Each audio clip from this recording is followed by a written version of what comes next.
Isabel Stender's thing on Saturday. So please let me know if you haven't let me know if you are coming.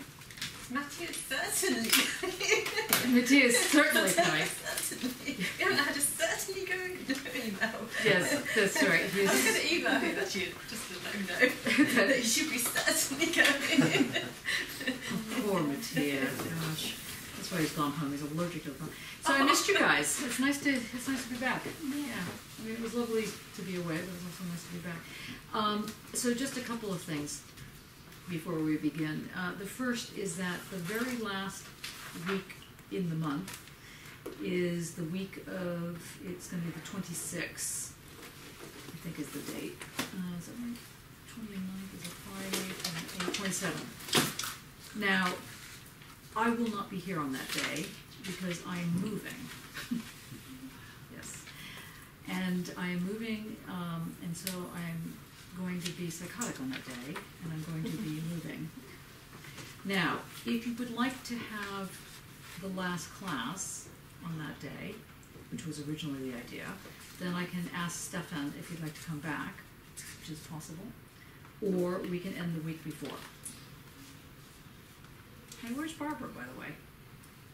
I think she went to, she said she was going to Hungary, I think. But she didn't come back. She did come back amazingly. Amazing. She was in jail, nothing like that. Huh. We're missing our people, aren't they? Okay. See, I come back, everyone flees. Or not everyone, obviously. The good people stay. Okay. So we need to make a decision about that. It doesn't have to be immediate, but between now and the working backward, the week before that week, I mean, that is to say the week of the, what's 15th, I guess it is? 20th. 20th, yeah, thanks. 20th, yes, of course. The 20th, yeah, the week of the 20th. We were thinking, we meaning the Zatesis editorial group, was thinking that we should have the a symposium on what is materiality. We wanted to have something really a little bit more formal, but time has jumped on top of us, so we're wondering if it makes sense to have the last seminar to the question of materiality. And so, because we're trying to have a larger conference in November on math and flesh, I think is what we were talking about. Does anybody have a view on this?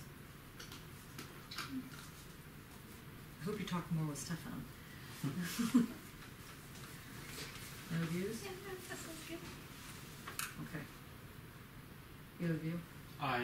We already discussed it, so my view was that was fine. That's right. Do you have a view? That's great. Mark? Yeah, that's fine. Okay.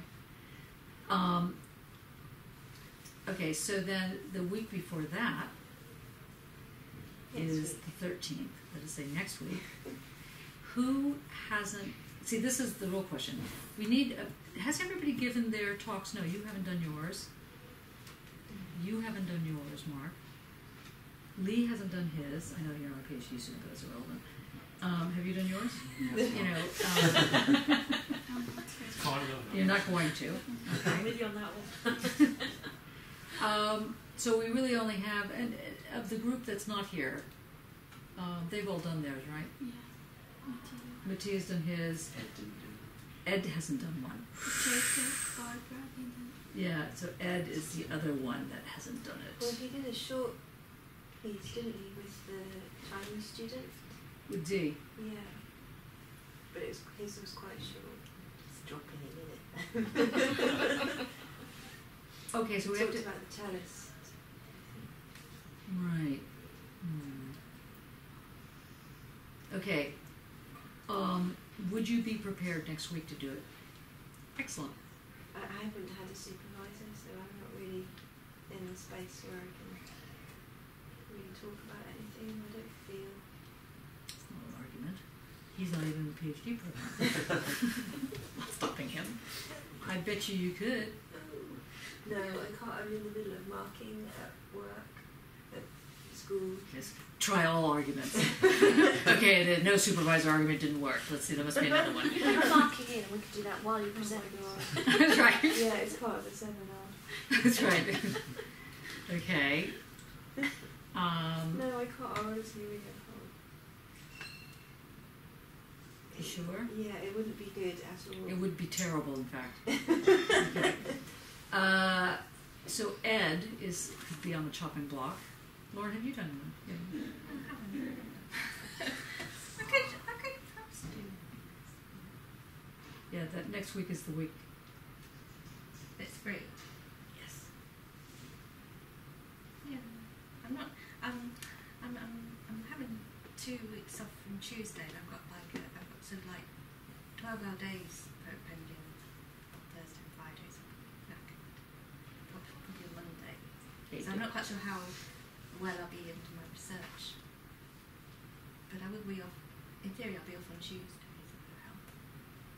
So yes. It's just that I would have had my writing like a chunk further if it was like after this 2 weeks holiday. I love you guys. Unbelievable. But I could do it. I could.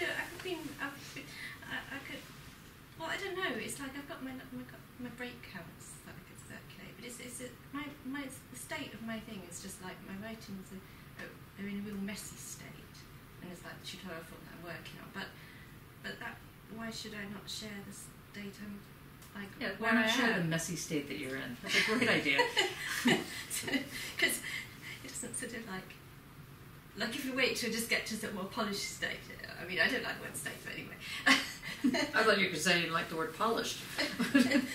Okay. I don't. It's the thing. What we could do is we could have Ed next week. We've got to find out if Ed is actually being here because he seems to have a very bizarre track record with the group. But he does need to present, and so do you. Because I was hoping to present, because I wanted Mark to also present his work as a postdoc.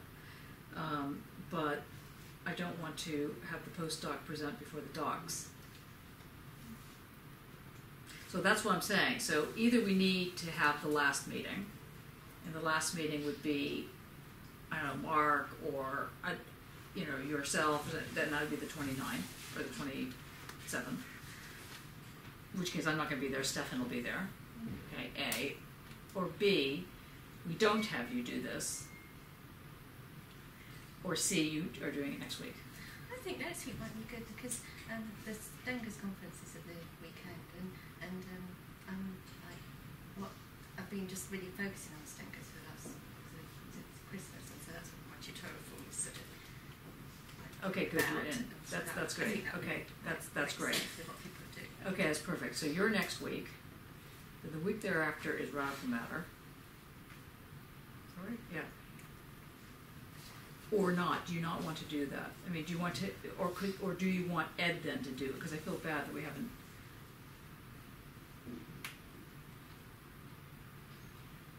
Wow. Put in the teeth. The radical thing is there like particular reading that we get to read for that session. I wanted to brainstorm around what is going to go into. Maybe it's too early to do that. Maybe we should do it. Yeah, I was going to ask, was there a purpose for doing that now? Well, we were. When did we originally want to do that? We wanted to do it at the end of May, because originally it was going to be the conference, like we did with the Magic Conference, so that every year at the end of the year we'd have something to talk about. But all of us have been like so busy that we haven't really organized it. That's the simple truth. So it was going to be something like what is a photograph, except it was going to be what is material. What is material, and we could do that. We could have it at the end of June, something like that. Should we try for that instead? So the brainstorming at the end of June. Well, wasn't the purpose of it to try and establish what we're going to do for the conference? Then that gives us a platform to say, right, the call for papers and all that kind of stuff. So we wanted to get it done as early as possible, so that we could kind of take that process forward as quickly as possible, for giving as much time as possible for people to express an interest in art. So that's why we thought getting it over earlier in June, which suddenly But- turns into more. But you see, the thing is, July it's or just two different things. Sorry, Stuart. That's okay. I'm not trying to take. No. The two different things are, one is a sort of workshop where you're not, where you're actually trying to think through what is this word material, and you invite people, 20 people, to sort of talk about it, including ourselves. And the other is to plan a conference that's happening in November, or to plan the call for papers. We're all part of the same chain of events. Yeah, so, but one is more project management in a certain sense, and the other is more research management. Something like that. No, it's a question. I mean, I'm happy to skip the what is material. I mean, you guys look very exhausted, are you? Good. I'm not.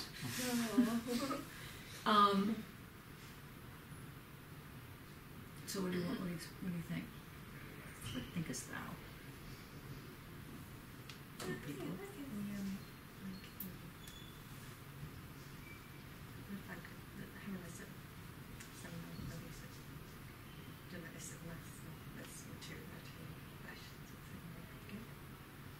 But okay, but I don't want there to be reading for it. What I want is there to be people coming up with something that they want to, that they've actually thought about, you know, and that they actually talk about their work in relation to this question of materiality, and that we could also bring in other speakers as well. Oh, you mean bringing, so a slightly formalised, semi-formalised signal to Yeah. it? Okay. Yeah, something like that. So people would like, you'd have people coming in to give their views on this question of materiality. So we would have, conceivably, I could get someone like Dima Saber to come in from the media, because she's quite a character anyway.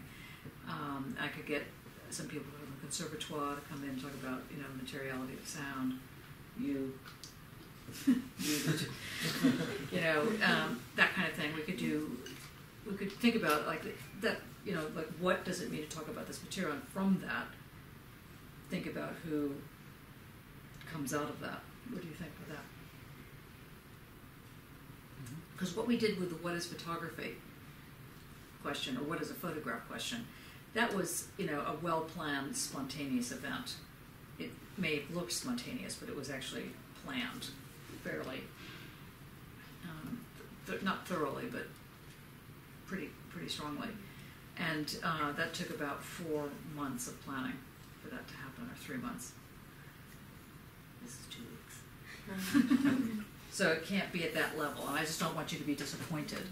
And I also think that if this is your seminar, so the slot we're slotting it in is your seminar slot. So if you'd rather have yourselves speaking on your work, because that will help you focus your work, then that's more important to me than a general discussion. I'll be into this second week of my 2 weeks up, and I really will be just focusing on my writing these 2 weeks.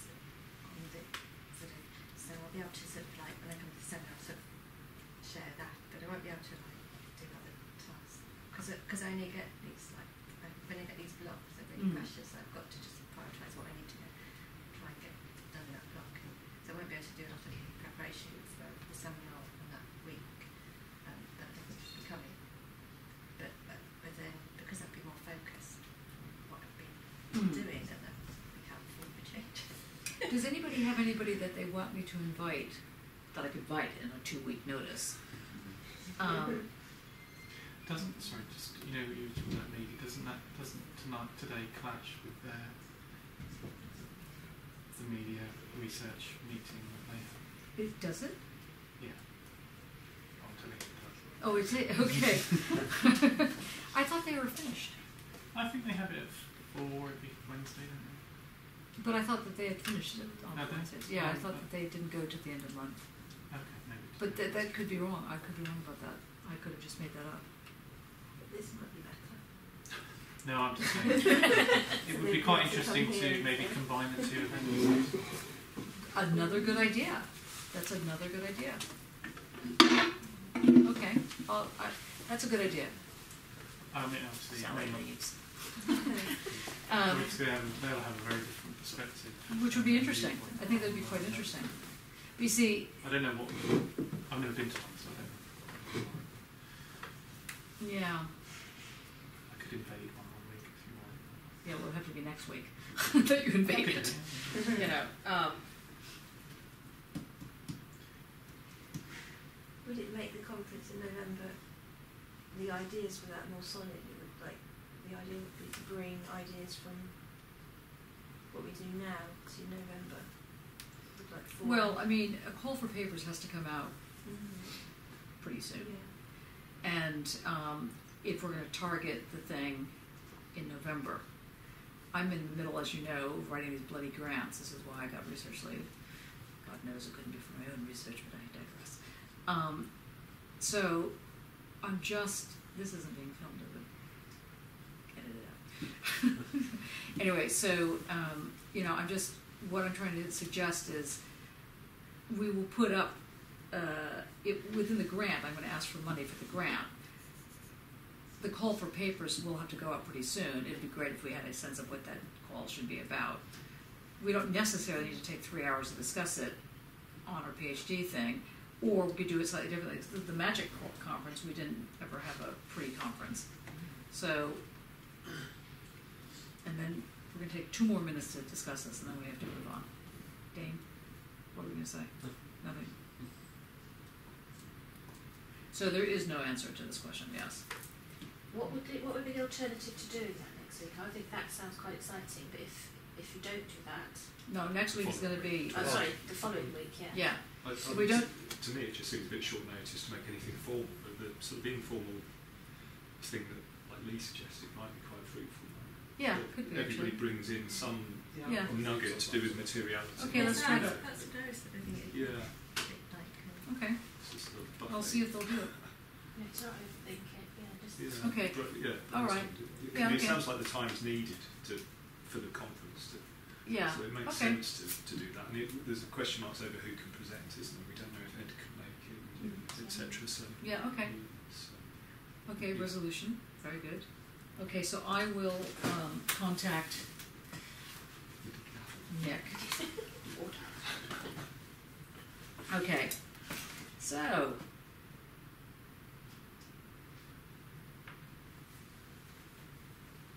Yeah, so that leaves finally the 27th of May. Shall we just end the seminar on the 20th? Or do you want to have what? Because I won't be there. Because if I'm not there, but you want to have the seminar, you can either have the seminar with somebody or you can have the seminar without somebody. If you have the seminar without somebody, that's fine. But if you have it with somebody, I need to tell them. That somebody being Stefan. I don't know how many people it relates to, but it's also school half-term week. So, Oh, is it, so you're not going to be there? well, it makes it sort of question mark for me. So, Mhm. does it affect you, Jeff? Does it just make it easier? Yeah, it means I'll be all the way. Yeah. That's right. But I suppose that final one then is dependent on having somebody to present their work.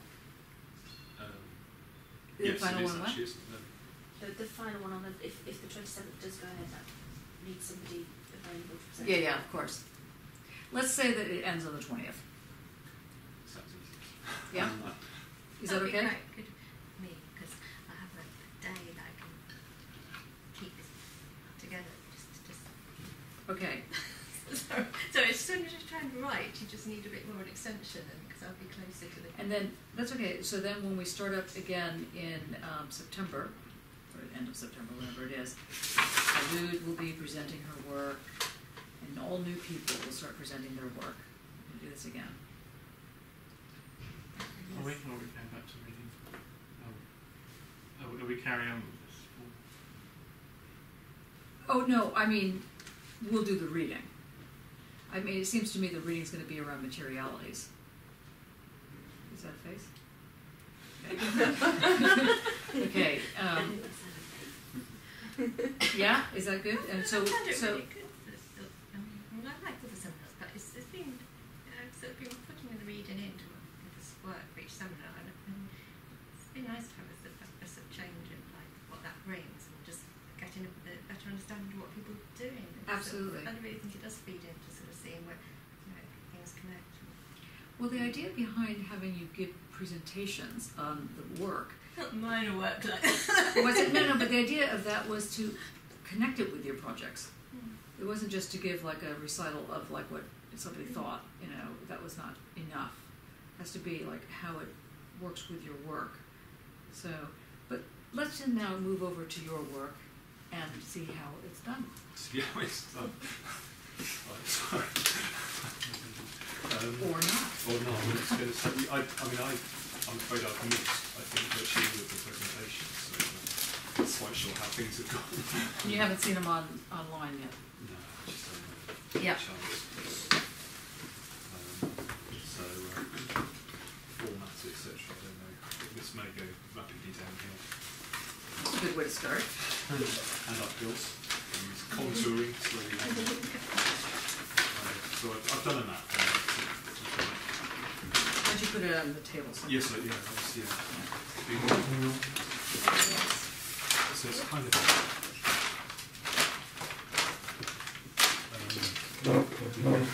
So it's going to be my. I haven't you don't prepared anything, do you? No.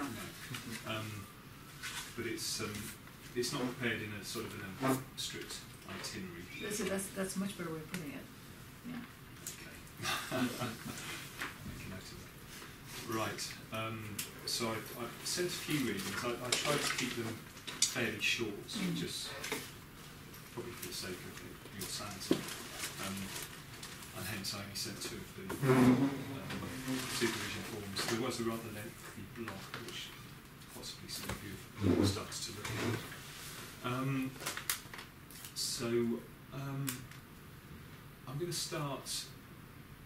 Well, I'll give the title as it stands at the moment. So it's Romancing the British Landscape, and the British Landscape has a hashtag in front of it, and it's : exertion as a methodology for rebinding with the out there. So that's the title as it stands. Sorry, the title is what? Romancing the British Landscape. So it's a hashtag in front of British Landscape. : exertion as a methodology for rebinding with the apostrophes out there.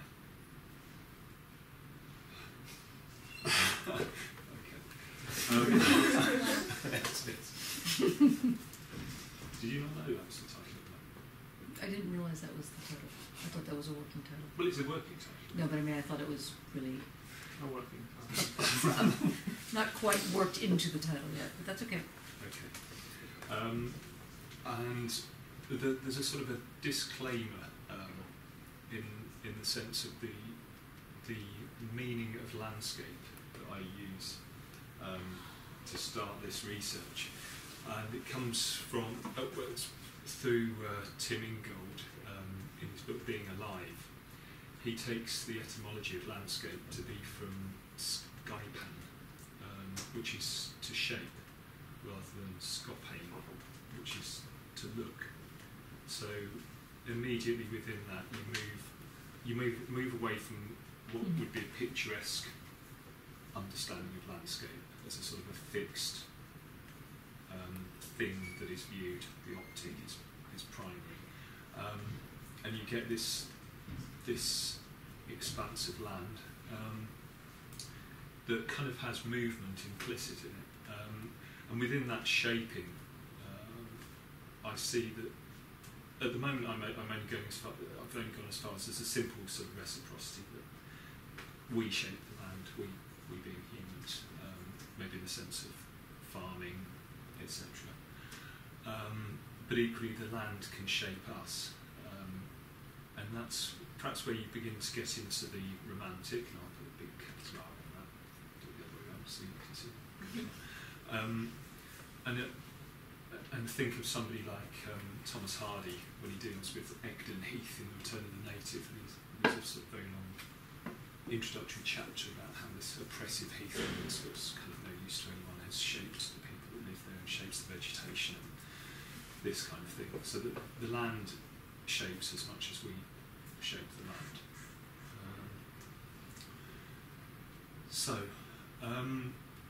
From that point, I will sort of sidestep to the Romantics, I think, and it's the British Romantics that I'm particularly focusing on. So that this is British landscape, British Romanticism. British Romanticism seems to vary, or it seems to be slightly different to its continental cousin. It could be that it's more parochial. It could be to do with the fact that it's an island nation. But there's something more kind of gutsy about it, I guess. It's probably the and this is a hunch. I haven't fully formed this yet. But there's something more physical about the British Romanticism than the continental version, which is perhaps more learned. Dare I say even philosophically based. It doesn't appear in the same way as it necessarily does. And the thing I feel about this British Romanticism in particular is that obviously this is a title that's kind of been appended to this movement, and I think it's almost at the point that the movement becomes Romanticism. It sort of dies by the moment it becomes identified and kind of corralled under this title. It sort of loses that physical, that gutsy side to it, and it sort of descends into a kind of pastiche through the 1800s. It's particularly where you get artists trying to be romantic, I suppose, is the thing. There's also something that seems to crop up in this romantic trend and the landscape, where it seems to rise at moments of sort of perceived threat to the land, whether this is to the nation or to the natural land. So around the time that this British Romantic spirit started in the late 1700s, around 1800, you've got the sort of the Industrial Revolution beginning to happen, the mechanisation of agriculture. So that there's this change in the way of life. Constable seemed to just make sure he was always on the particular side of this mechanisation. He generally sort of ignored it as it slowly moved through, but he certainly would have been aware of it. And just to bring another instance, the neo-romantics of the mid-20th century, they were perhaps responding again to a period of threat and in this case, in the threat on the nation, threat to Britain during the war. You've got people like Eric Revilius painting these sort of quintessential English landscapes of rolling downland. So there is a kind of there is a nostalgia that gets attached to this British Romanticism, but I think that sometimes misses the point, and it's sometimes where it lapses into this sort of smaller art Romanticism that it becomes heavily nostalgic. So for me, the important part to take from the British Romanticism is this sort of gutsy kind of physical side to things, and it was in a number of the British Romantics, be they be they poets or writers like Coleridge, Wordsworth, famous for sort of losing themselves in the Cumbrian mountains in the Lake District.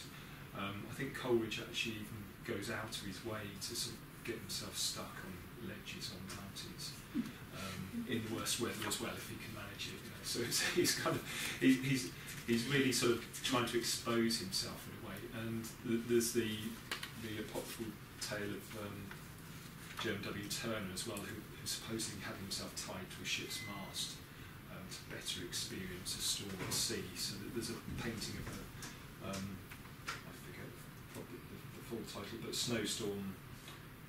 Harbour Mouth, is that what? But he's wanted to experience as immediately as he could this what it's like to be in the middle of a snowstorm on a boat, and then to paint from that. And certainly he was well known for walking for the whole day on end during his drawing, sketching tours.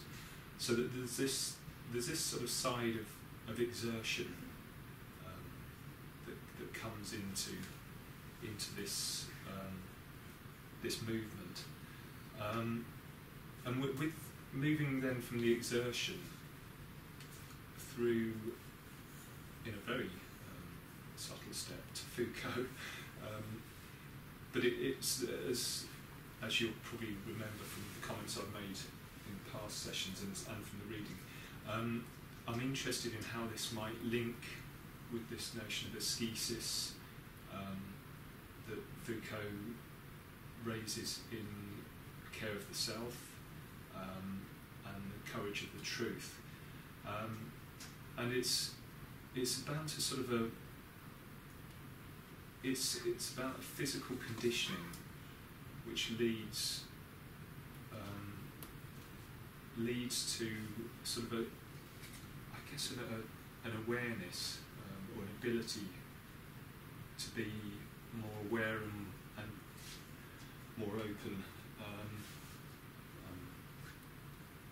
Going off track a bit there. So, yeah. See if I can quote from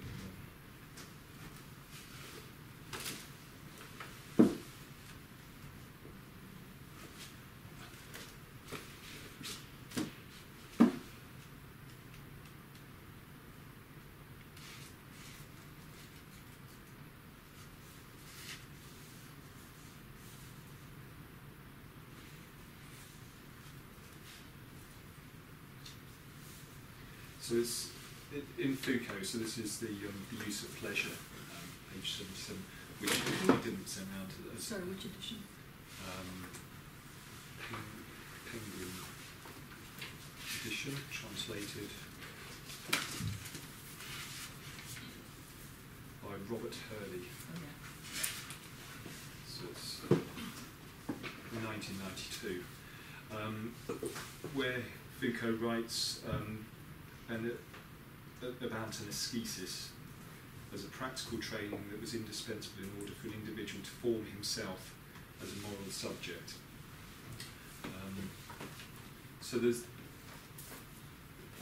a sort of a two parts to this training. There's the physical training of the care, literally the care of the self, the physical form, and the state of the self. But it's also about a fitness to in Foucault here for the individual to fit in a way with the community or with the moral standards. But I'm interested in how this might be applied through to a relationship with the landscape, and this is where the sort of the question of reciprocity comes in. In that there's some sort of truthfulness that comes out through the ascesis. That there's a truth to the self that then can be reciprocated. I think again I've only briefly skimmed Care of the Self in the past, but I think it's in the volume 3, referring to marriage, referring to the wife, relationship to the wife, where there's this sort of unity that's formed through the bond of marriage. The idea of the two individuals, the one, yeah, they both still exist in their separate states. And I think this is where this also moves through into Jean-Luc Nancy, which Johnny mentioned to me the other day, his book Being Singular Plural, which I haven't started yet, but I think there's going to be a lot in that concept that's going to help me sort of develop how this relationship forms, and how through the forming of that relationship a sort of a healthier understanding of our humankind relationship to the non-human world can be developed. So there's the sort of the binary of nature, culture, nature on one side, culture on the other. But the idea that the body can be some sort of medium between those that occupies both of those states, and through language maybe as a way of binding. There's a way of bringing back or tightening or rebinding this relationship to the land that starts paradoxically maybe with the care of the self, with the concentration on the individual, and the health of the individual. Can people interrupt? Yes, yeah, please do. Yeah. So far, it seems to me what you're putting out as feelers. Mm-hmm. So on the one hand, you made a comment, which I'm not sure if you want to clarify it or not, that you thought that the British Romanticism, the form of Romanticism that's attached with being British, but whatever this thing called British Romanticism, is more sort of physical than the German one. Just the German one is more dealing with some sort of, I don't know what, intellectual poetics, something like that. I would like to caution you with that. Yeah, okay. That's a caution.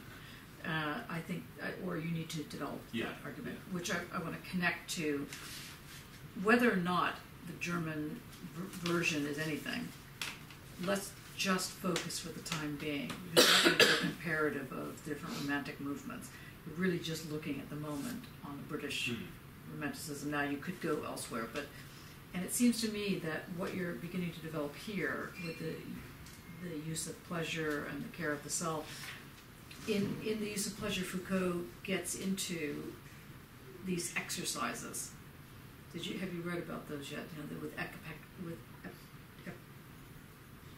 Epictetus, there you go. And the way in which one develops this kind of regime, like the exercising requires another, and that it doesn't have to be a human other, it's just another, which allows for this reciprocity to happen. Now, but from the way in which you've discussed what you just put out here, you went from this notion of romanticism sort of developed along this kind of thing called a threat, which is going to be a tough one to prove, but maybe you could think about that a little bit more. And then you move from that to the question of ascesis, and then you move from that to the question of exertion. Now, it seems to me, and I happen to know that you're going to also move into the question of breathing, okay, which you haven't mentioned yet. So I guess my first question, or my first marker for you to think about, or to open up to the group, is how do you actually understand ascesis if it is not embodied? It seems to me that the way in which you develop, the reason one would turn to Foucault in this development is precisely because the way in which this notion of ascesis is linked to a thing called a body of some kind or another, and that this body is dealing with this breath, the way in which one feels the breath on the land.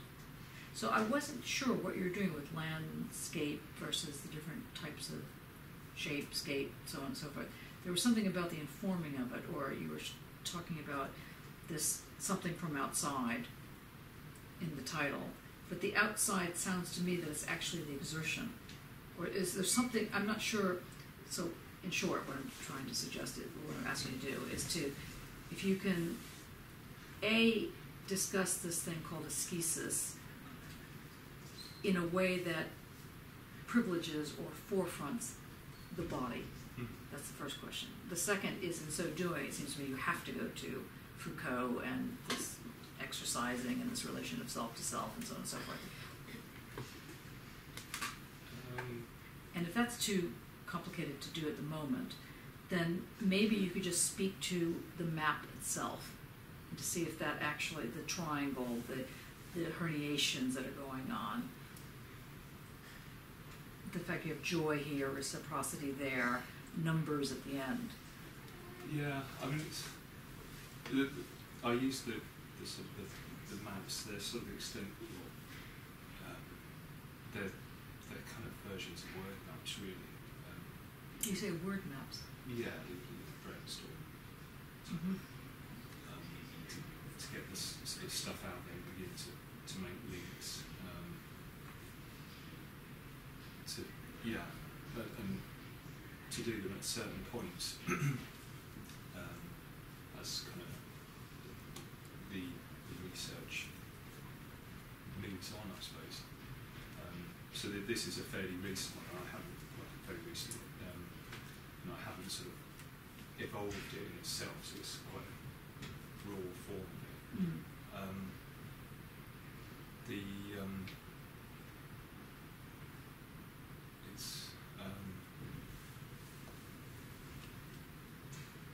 I think we spoke the other day about the in here, out there question that seems to link into body and mind and then to culture and nature.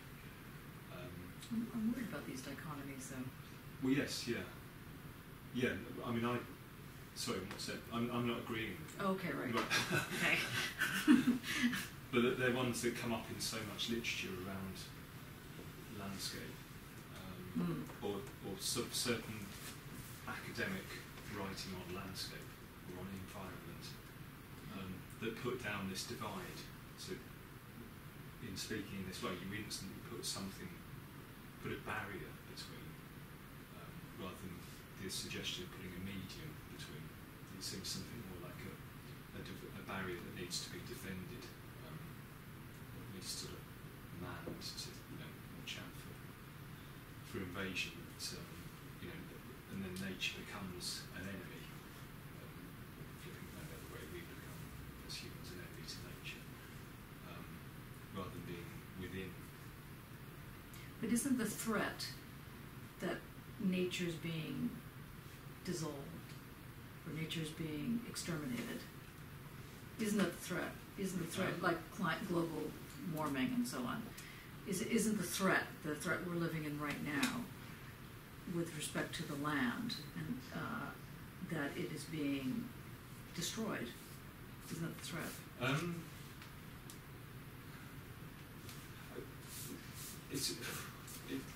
It's being changed, isn't it?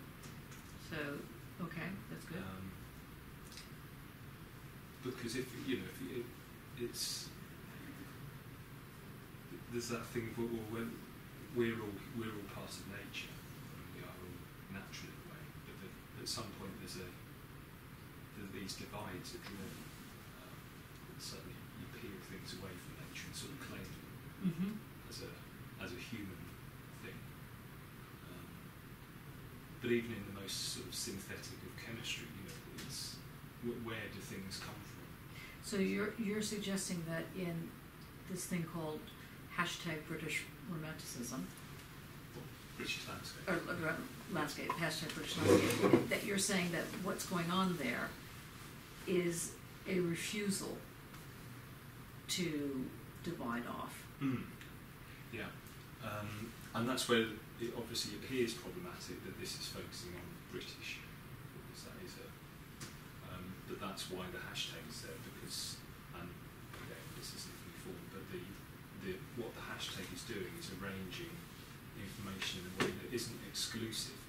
It's a sort of an arrangement that's in flux. Things can come and go from British landscape, but yet an identity remains.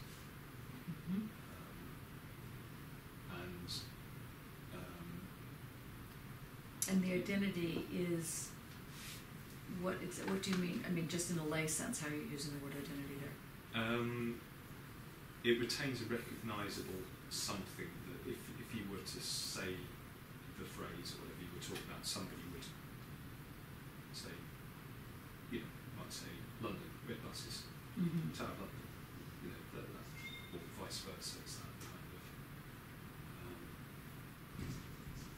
Other people.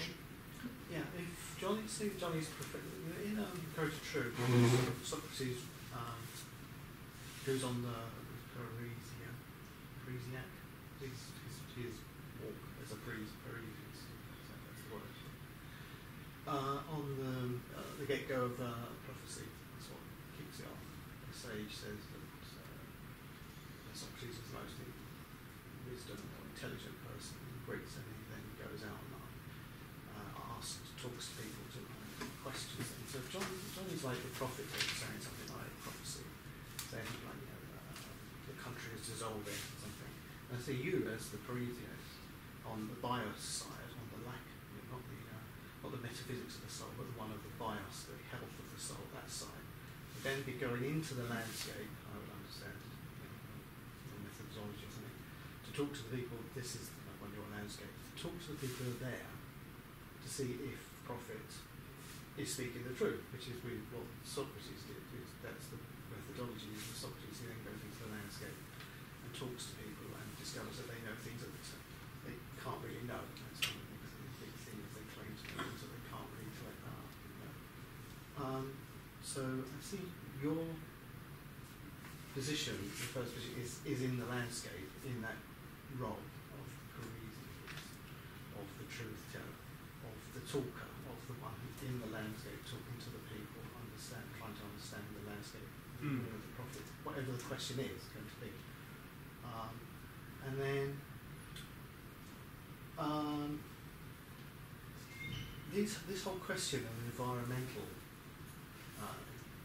effects does go back to, can be understood within the German romantic tradition. There's a lot of work, anti-enlightenment, people like Hamann, going back in that time. But people that British philosopher Isaiah Berlin really studies a lot of these German anti-enlightenment philosophers who have an influence on the British romantic scene. The same way that Coleridge is hugely influenced by Shelley. He used as plagiarism. A lot of Shelley's. Coleridge seems to have plagiarized quite a few people, actually. Yeah. Parenthetically. Yeah.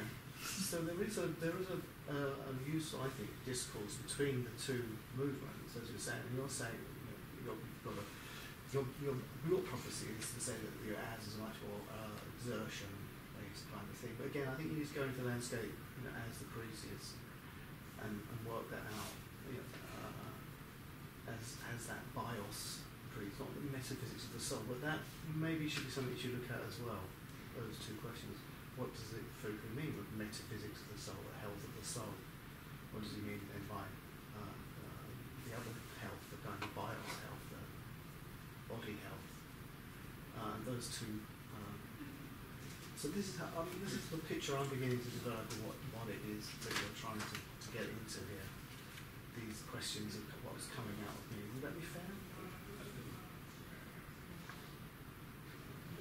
Yeah.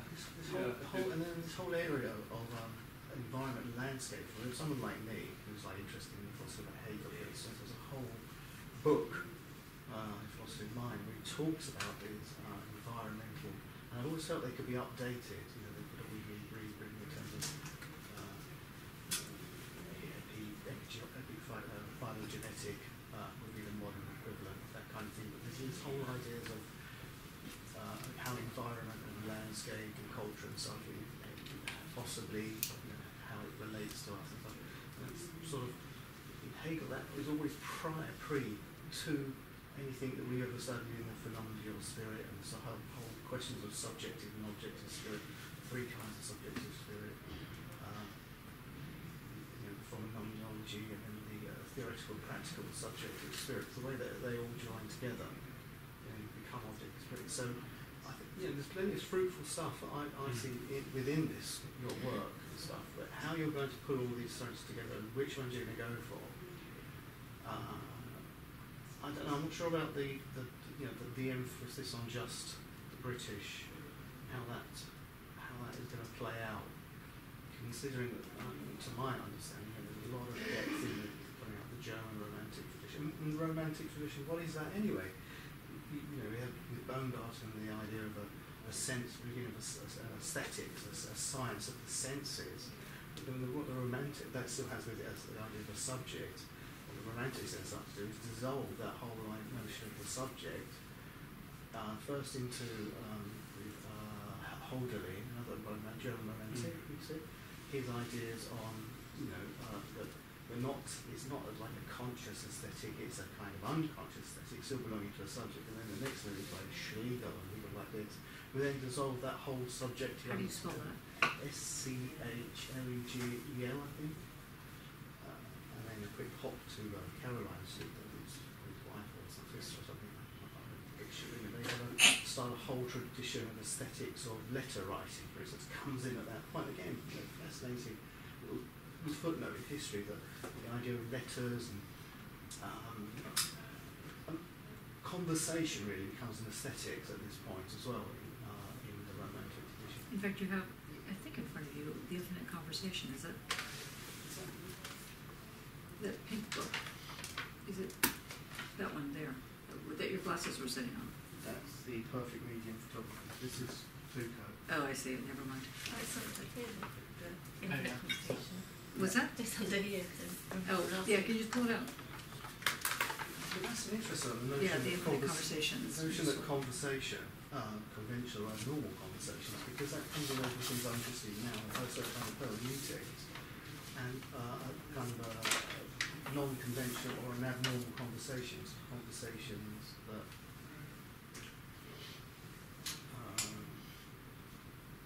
Well, let's pull back for just a second. I mean, because I think that's very helpful.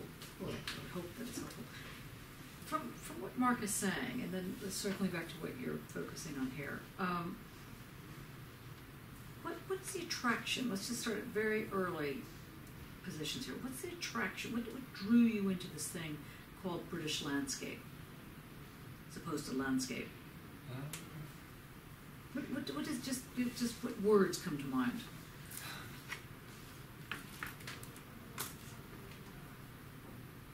It's just, it's kind of the area that I've always been drawn to. Okay, that's an argument. Okay, Well, I know but it's what not, is the but argument? that's No, what is it? Tell us what the picture looks like. If I say to you, British landscape, what flashes into your head? Is it Northumbria? I mean, is it an actual place? Is it like fir trees? Is it like fields? Yeah, well, I mean, it's, as somebody once said, that's like saying what's your favourite letter in a particular sentence of poetry. Yeah. It's all those things you just said. It's like the Cornish coast, the Scottish mountains, Kentish Weald. That's important. But that's important. Yeah. It's a sort of geological kind of aspect to it. Geological, you said. Yeah. Which is, there's perhaps other aspects of this landscape that is what is perhaps really drawing than just this concept of British, which might be a kind of a misnomer, is really important perhaps about. So we might be, because you talked about, I'm saying that because you talked about the gutsy and the physical side of it, so I'm thinking, is it because the landscapes, like then when you said the Cornish coast, or the sort of, are you looking at the landscape as gutsy and physical? Is it the landscapes that, or is it those particular landscapes more than other landscapes? Yeah. Or well, I mean, no, because you couldn't obviously say that, compare that to the Himalayas or something. The game of top trumps, that's going to lose out. I don't think, like, if you were then to look at the difference at rock formations, they would be quite different if you look at the Himalayas to the Cornish coast and things. So I don't think it's more specific. So I don't think it's random. It's just, well, if you were to say the physicality or the guts, I think there's not enough delicacy about the kind of landscape, unless what you're interested in is more like is a sort of conceptual kind of side of like identity as a different problematics. But I don't know. I suppose it's a bit like last week when I was kind of like raising an issue of sort of the use of like in Grace's work, the female. Here in the title is the claim of British, and I wonder whether it's a bit of a red herring for what your research is perhaps really actually interested in. I'm sorry, Tom. So I think a British could be important because it brings in historical, and whatever you may think about this in a natural landscape, I think it's industrial. Whatever, the trees are gone, but it's an industrial. I think you're right. If you compare this landscape to, there's a sort of heritage of things like rights of way that you don't get on the continent, for instance. These get sort of written into historical documents. You mean not so much the document, but the historical fingerprints? Well, at all it's levels. Something much more sensuous than just the archiving of it. But it is kind of the archive is perhaps a residue of that. Mm-hmm. Yeah, that's so true. it's a communal knowledge. It's that's. I was thinking today again. There's a lot about subjugated knowledge in a way. This that there's a kind of beneath this sort of ordnance survey veneer of officialdom. There's actually contained a lot of just within the line of paths. That's the line of a path that was used for a farmer to go to the local town.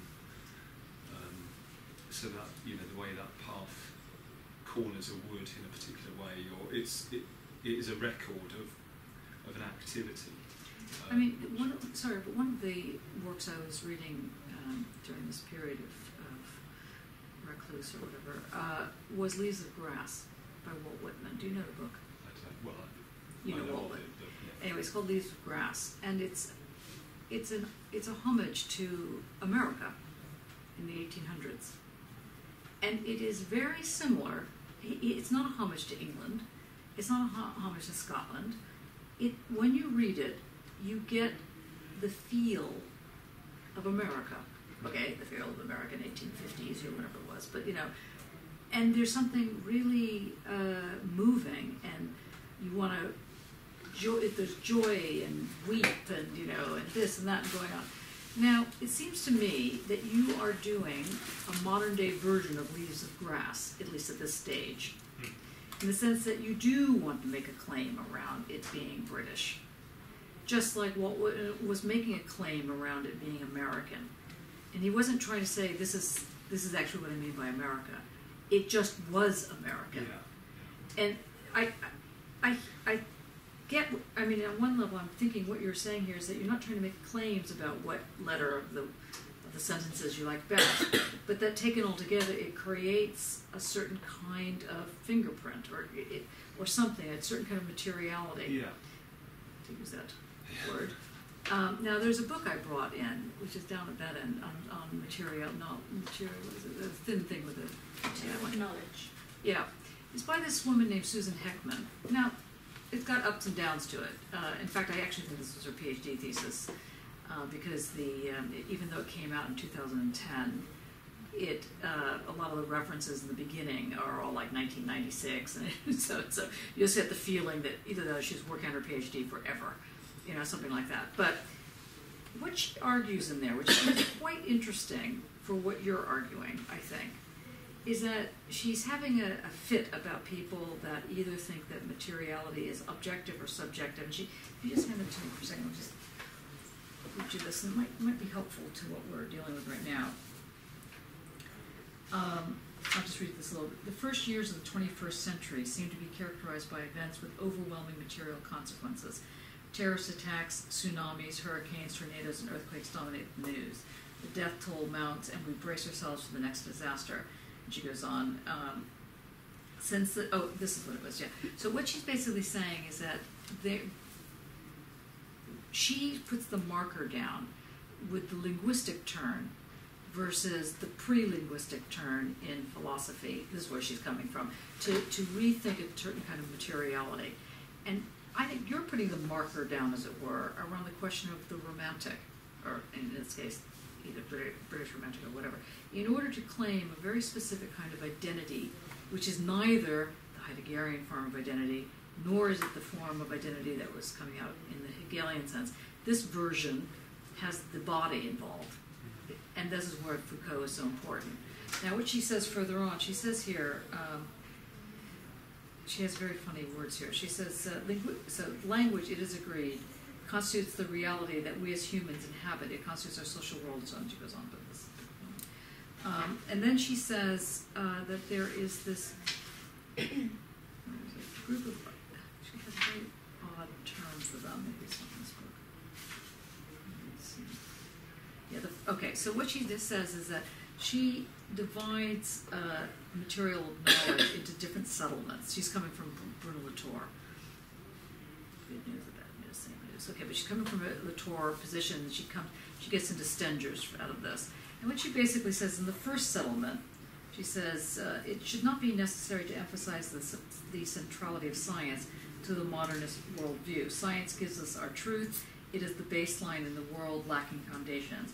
Now that God is dead, all we have left is science. Thus, if we are going to challenge the modernist settlement that has enthroned science as the sole source of truth, it is necessary to articulate a radically different conception of science. And she goes in to how this gets going, and she says basically you have this group called the Sociology of Scientific Knowledge, or SSKs, and this is basically coming from Kuhn. She goes on, she gets into actor network theory, and then she gets into this group called the natural ontological attitude, which is close to what you're, she's saying another instance of the move from epistemology to ontology is the work of Arthur Fine, 1986. Fine elicits Einstein in his effort to articulate a position he calls natural ontological attitude, NOA.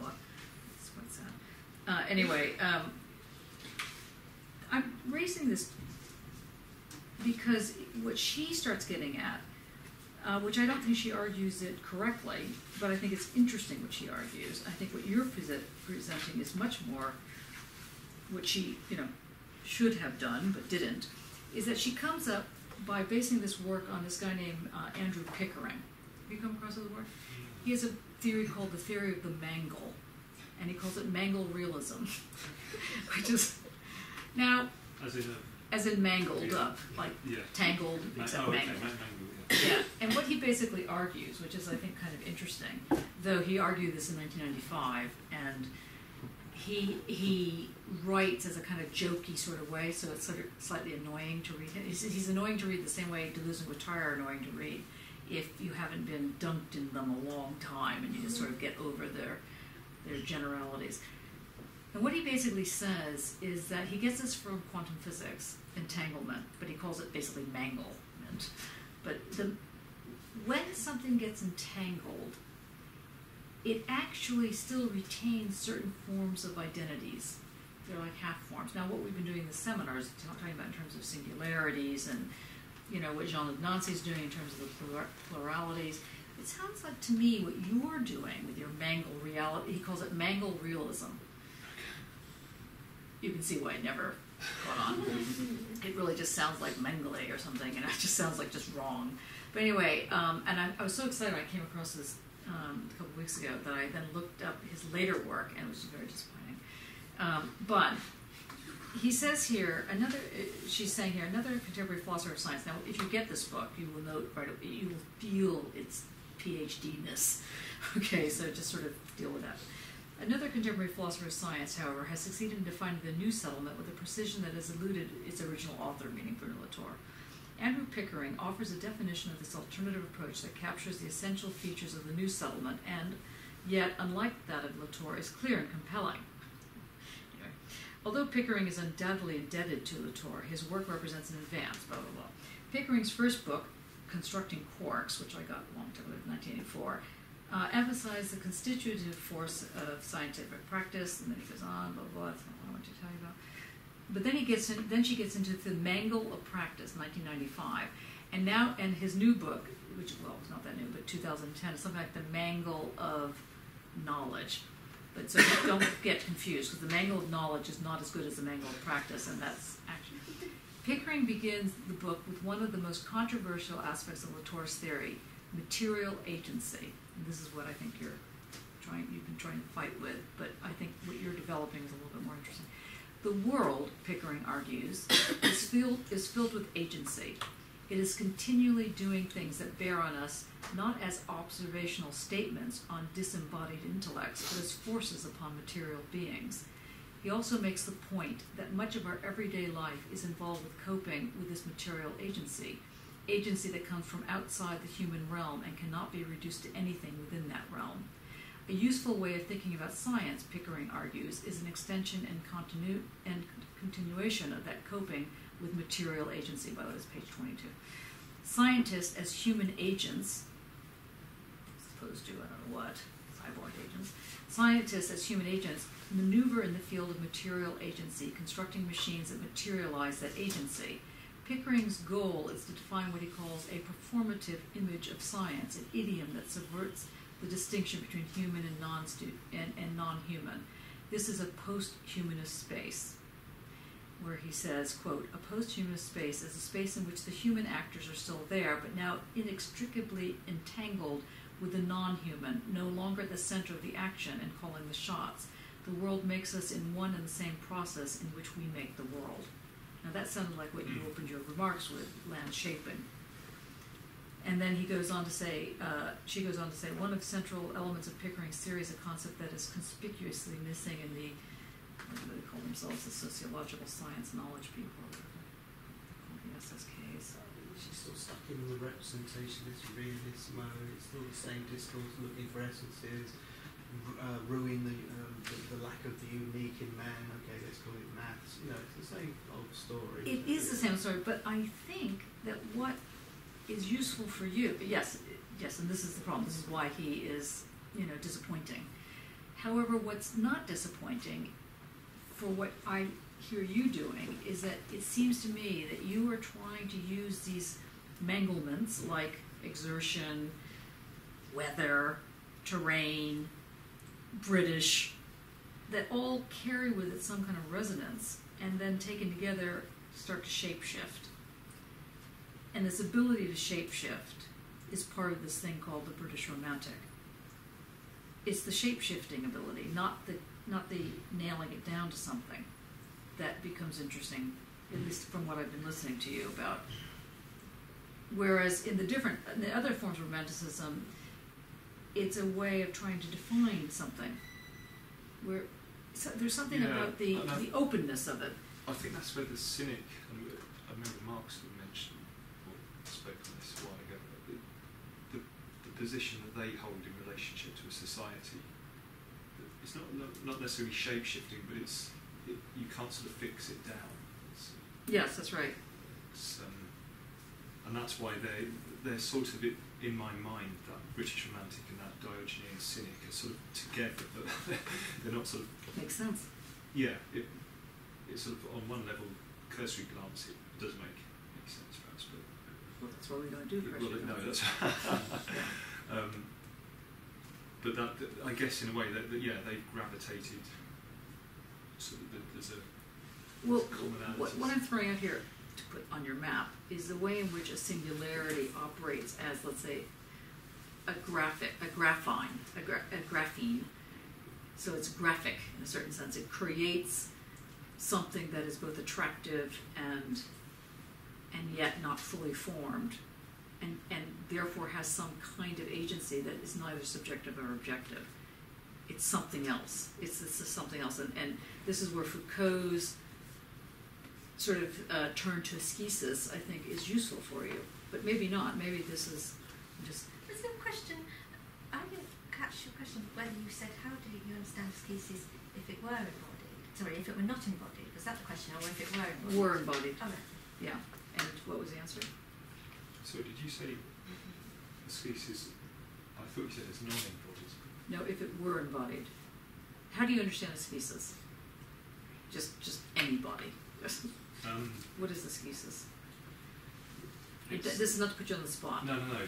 You can change your mind.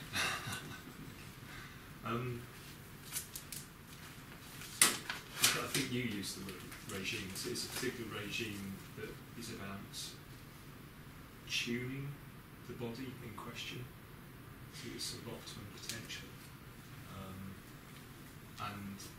But it's a potential that applies to the individual and to the community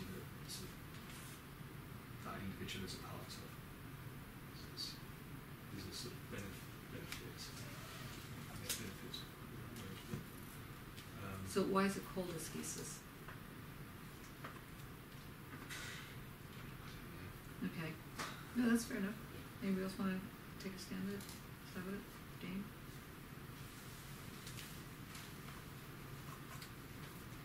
Lee? If I was to be absolutely truthful, I don't really know the Okay, so if you were going to be semi-truthful. I would be much. I'm just trying to think, I'm just trying to get a handle on, let's start again. We're trying different ways in to your map, or different ways into what your project is trying to research. So you mentioned ascesis at the outset. Yeah. But you're not really sure what you mean by it, or what is meant by it. I'm seeing it's this physical, is it the courage of the truth that's... I can't remember which page, was it 208? 208? I think I've encountered it in my reading today, but I can't remember. So it's the is that where Foucault starts talking about the armature for existence, armature for life? So it's a does it tie into that on page 204? Oh, here we go, 207. Yeah, that's nice.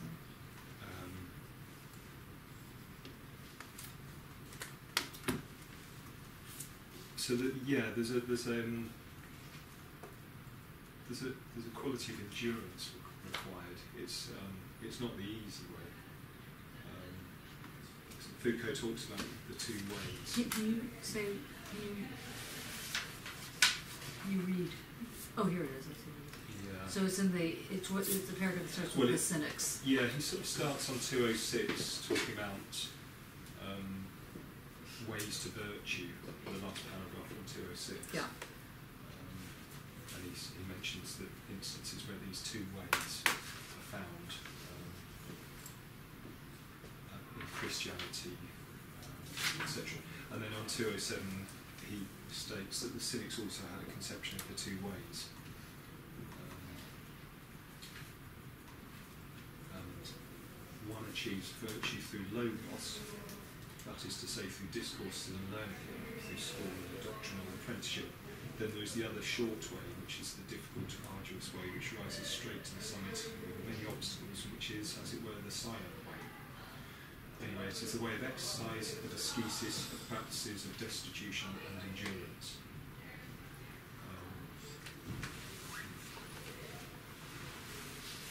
So when he's using, or when you're using the word ascesis, or when you, Shell, are using the word, you're meaning it as exercises? Or is that how you're understanding him to be meaning it? It's a whole way. It's a whole way of being, isn't it? In the care of the self.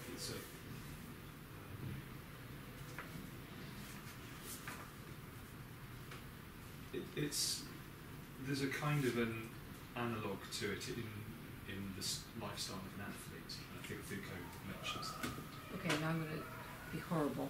Right. I'm going to ask everybody this question, so be prepared. But sadly, we're going to ask you first. Actually, maybe we shouldn't ask you first. Votes, please. No, we'll ask you first. You can always answer again after we go around. Okay. What would be an example of an exercise, a training that you do in order to clear your head or to get yourself ready to do something? Do you have an exercise that you do? To clear my head. To prepare yourself.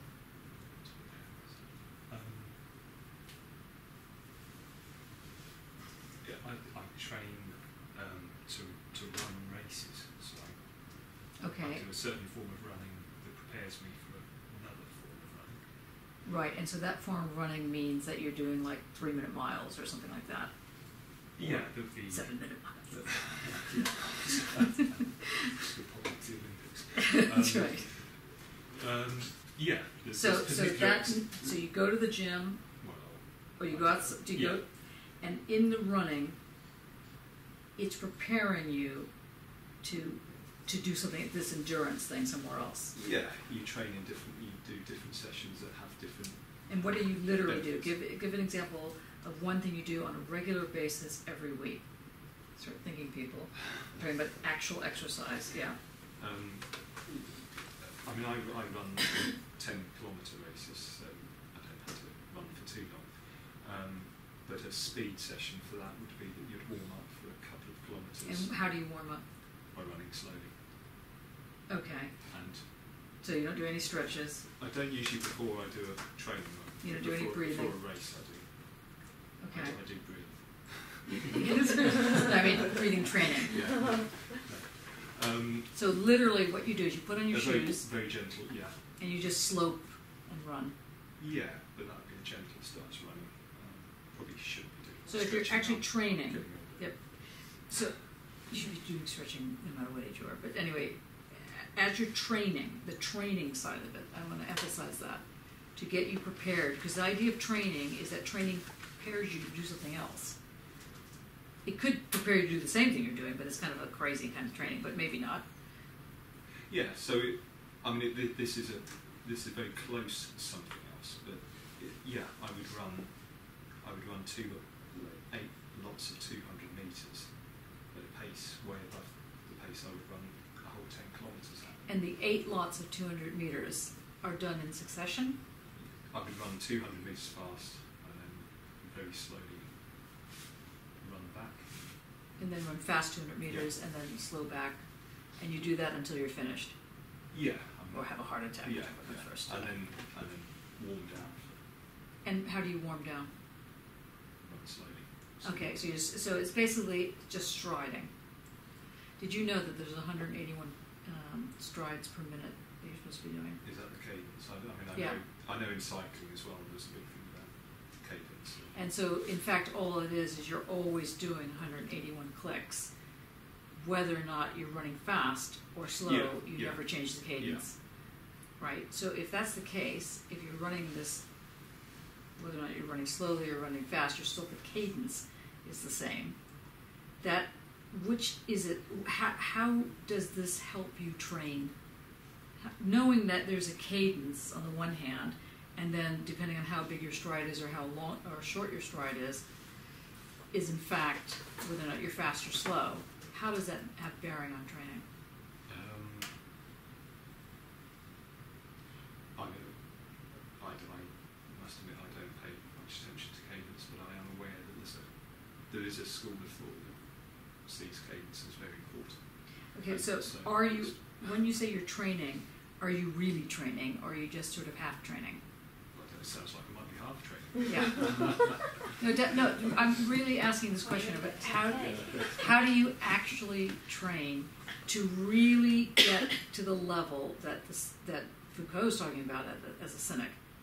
This is a very specific thing he's talking about. Yeah. You know, he's talking about, you know, you have to be, you know, of sound mind and body, as it were. So to do that, you have to be prepared. You have to prepare. You have to train. This is ascesis. This is what it's about. Yeah, and that would also come into diet as well. Again, it's an area where I could train better. Mm-hmm. This is not to make you feel bad. No. But sorry, I'm to move it into a different area. But it is that whole, isn't it? We were talking about is that training of the whole. I could have psychological coaching that would put me on the start line of a race in a particular. My point is, though, that the training allows you to do what? If you're trained, you're then what happens then when you get to the thing that you're going to be involved with? You train to do X. Yeah. Okay, so then you get to the X. You would be in the optimum state. And what is that optimum state?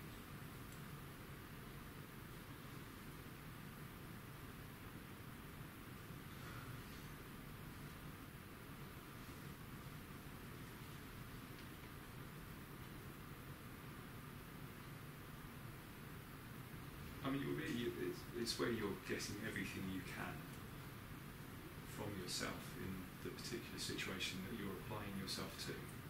So now, that's correct. Okay, so how does that manifest itself? You said that your work is embedded in ascesis, or maybe the other way around, ascesis is embedded in your work.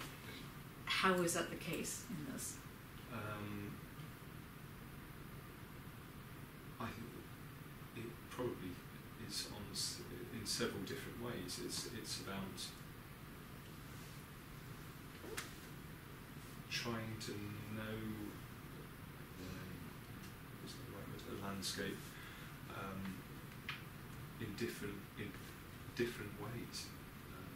Okay, let me just slightly differently. Do you have a training exercise that you do that gets you into the right headspace to think? No. Do you?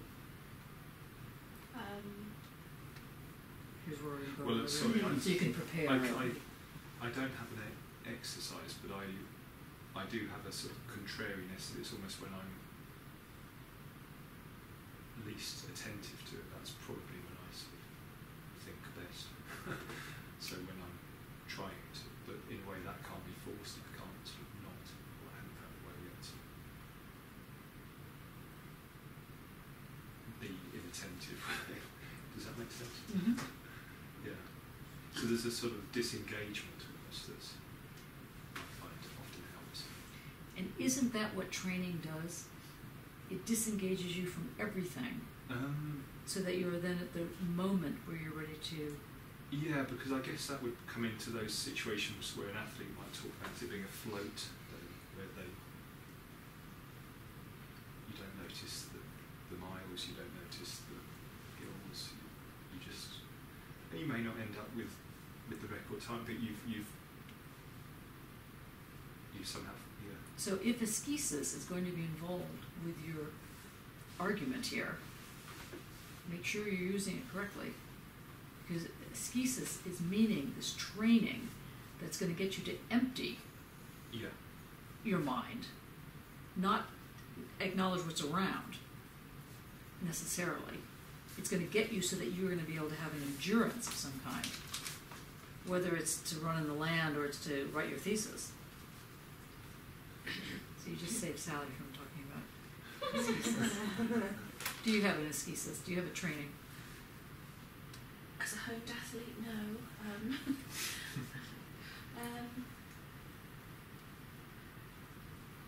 Now, this is very different than a habit, right? So that's why I'm trying to get you to think. It's very different than when I'm dealing with your kids, come home, for those who don't have kids, that you know it's got to be dinner at this time, and dinner. It's not habit at that level.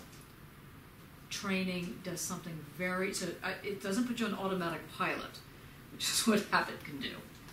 It's very different. It puts you in a very sharp mode, but the sharpness isn't about observation necessarily, unless that's what you're training for. Muscle. It could be muscle memory. It depends. What's your ascesis? I was going to say it's a body. You now saved Lee from answering. They go on. It is that bodily awareness that you can have. That I've had days where I've walked in the mountains or something. You sort of stumble over every stone that's on, and then other times you might be right, and you just seem to find your way through. And so there's not but it's not, as you say, it's not autopilot. It's not like you've sort of switched off completely. It's just like. See, this is really important because you're right that ascesis is core to what you're doing. But what I'm hearing you, the way I'm hearing you talk about ascesis sounds more like a habit, or more like you're not really specifically training, seriously training. I mean, I can only give you the famous example that I always go to when I'm trying to talk about these kind of things. It's like with Manhattan, my horse.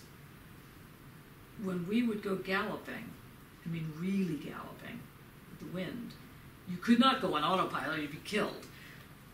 You had to be at one in this very specific thing, and to get like that, it didn't happen just overnight. But I can still think about, even now, telling you about this, I can think about being on this horse, this wild horse, running, and on the one hand being uber aware of my surroundings so that I didn't go into a tree, and on the other hand not being aware at all. And this is this thing about ascesis. It's about driving. Yes. Yes. As long as it's not a habit that it's this honed thing that sets you in this very weird space. Yeah, driving is not a bad example of that. Especially Because if I can drive to work or to here or to wherever for 2 hours and not remember a single thing, but at the same time it's Mhm. you're concentrating the whole time while I avoid very complex Yeah. situations. Is that the same thing? I would say that it's not quite the same because it requires a kind of, well, I mean, driving does require dexterity and it requires a physicality. And that's the point about ascesis. It requires a physical relationship. When you're putting together your sound pieces, it has a form of ascesis going on. Yeah. Can you speak to that? Yeah. Before making a piece, there is this process, which is, well, the most basic thing is not to eat. It's like getting yourself empty in that sense. Mhm. It's very physical. It's the anorexic approach to exercise. Yes. I don't know, it's happened naturally, I guess. Nothing And, happens naturally. Excite. No, the other thing. Anyway, no, but it's also about kind of getting quiet, but by being quiet, it's not just me being quiet like in general, but something else which is, it makes my head much more in a way noisy, but because it makes me more sensitive to everything becomes much closer in a way. So it's about this kind of giving place to this form of hearing, which is different than normal kind of hearing. And it gets by being quiet. I can't like talk to people, for example, or be engaged in a conversation. Also afterwards, it's kind of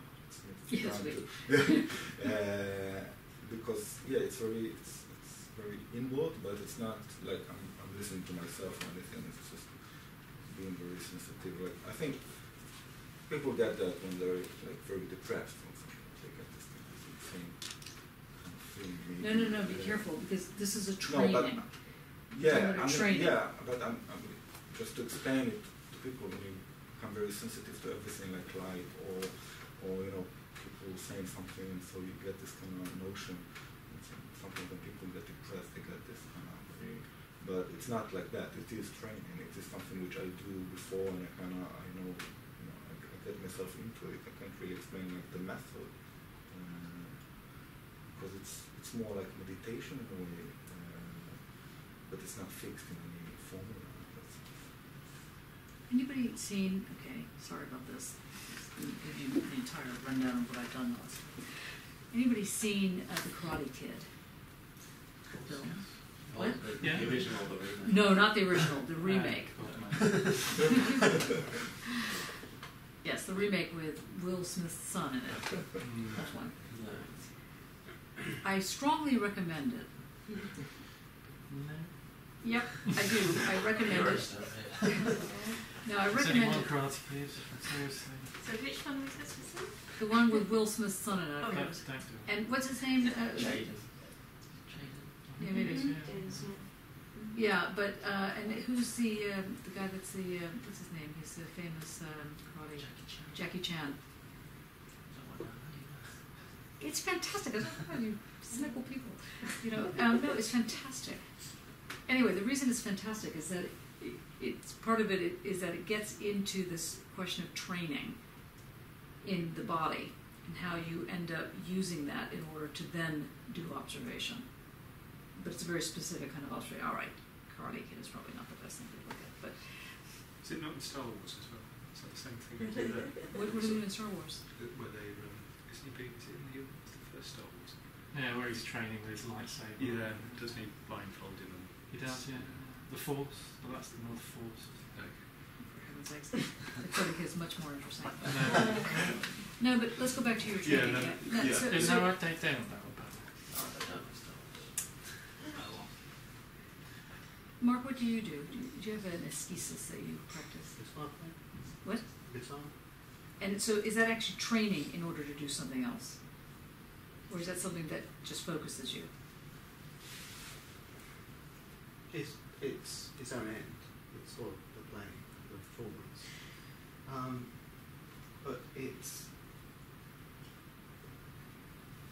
it's a long process. If you take away the Saturday, If you take what? a Saturday, normal Saturday, we play 10 to 6, something like this. And it's a continuous process of a battle for tuning. It's a continuous process. And it's one thing after the other. I do a lot of covers on a Saturday before I get onto my own stuff. So, when I say from 5 to 6, that's the standing up part, and the rest of it's laying down. So, yeah, it's a continuous addition, adding learning to 20 or 30 of these things. You just do it. And I don't know where they come from. They're here, so you just do them and do them. And someone might even drop off and you want to do the same. I did a Lady Gaga at the weekend. I'm so pleased. Better events. Full of interesting moves in there. So, but that's on to one end, and somebody can drop off the other end. But that's not esquisses. That, while that is fantastic, and I can imagine it like focusing.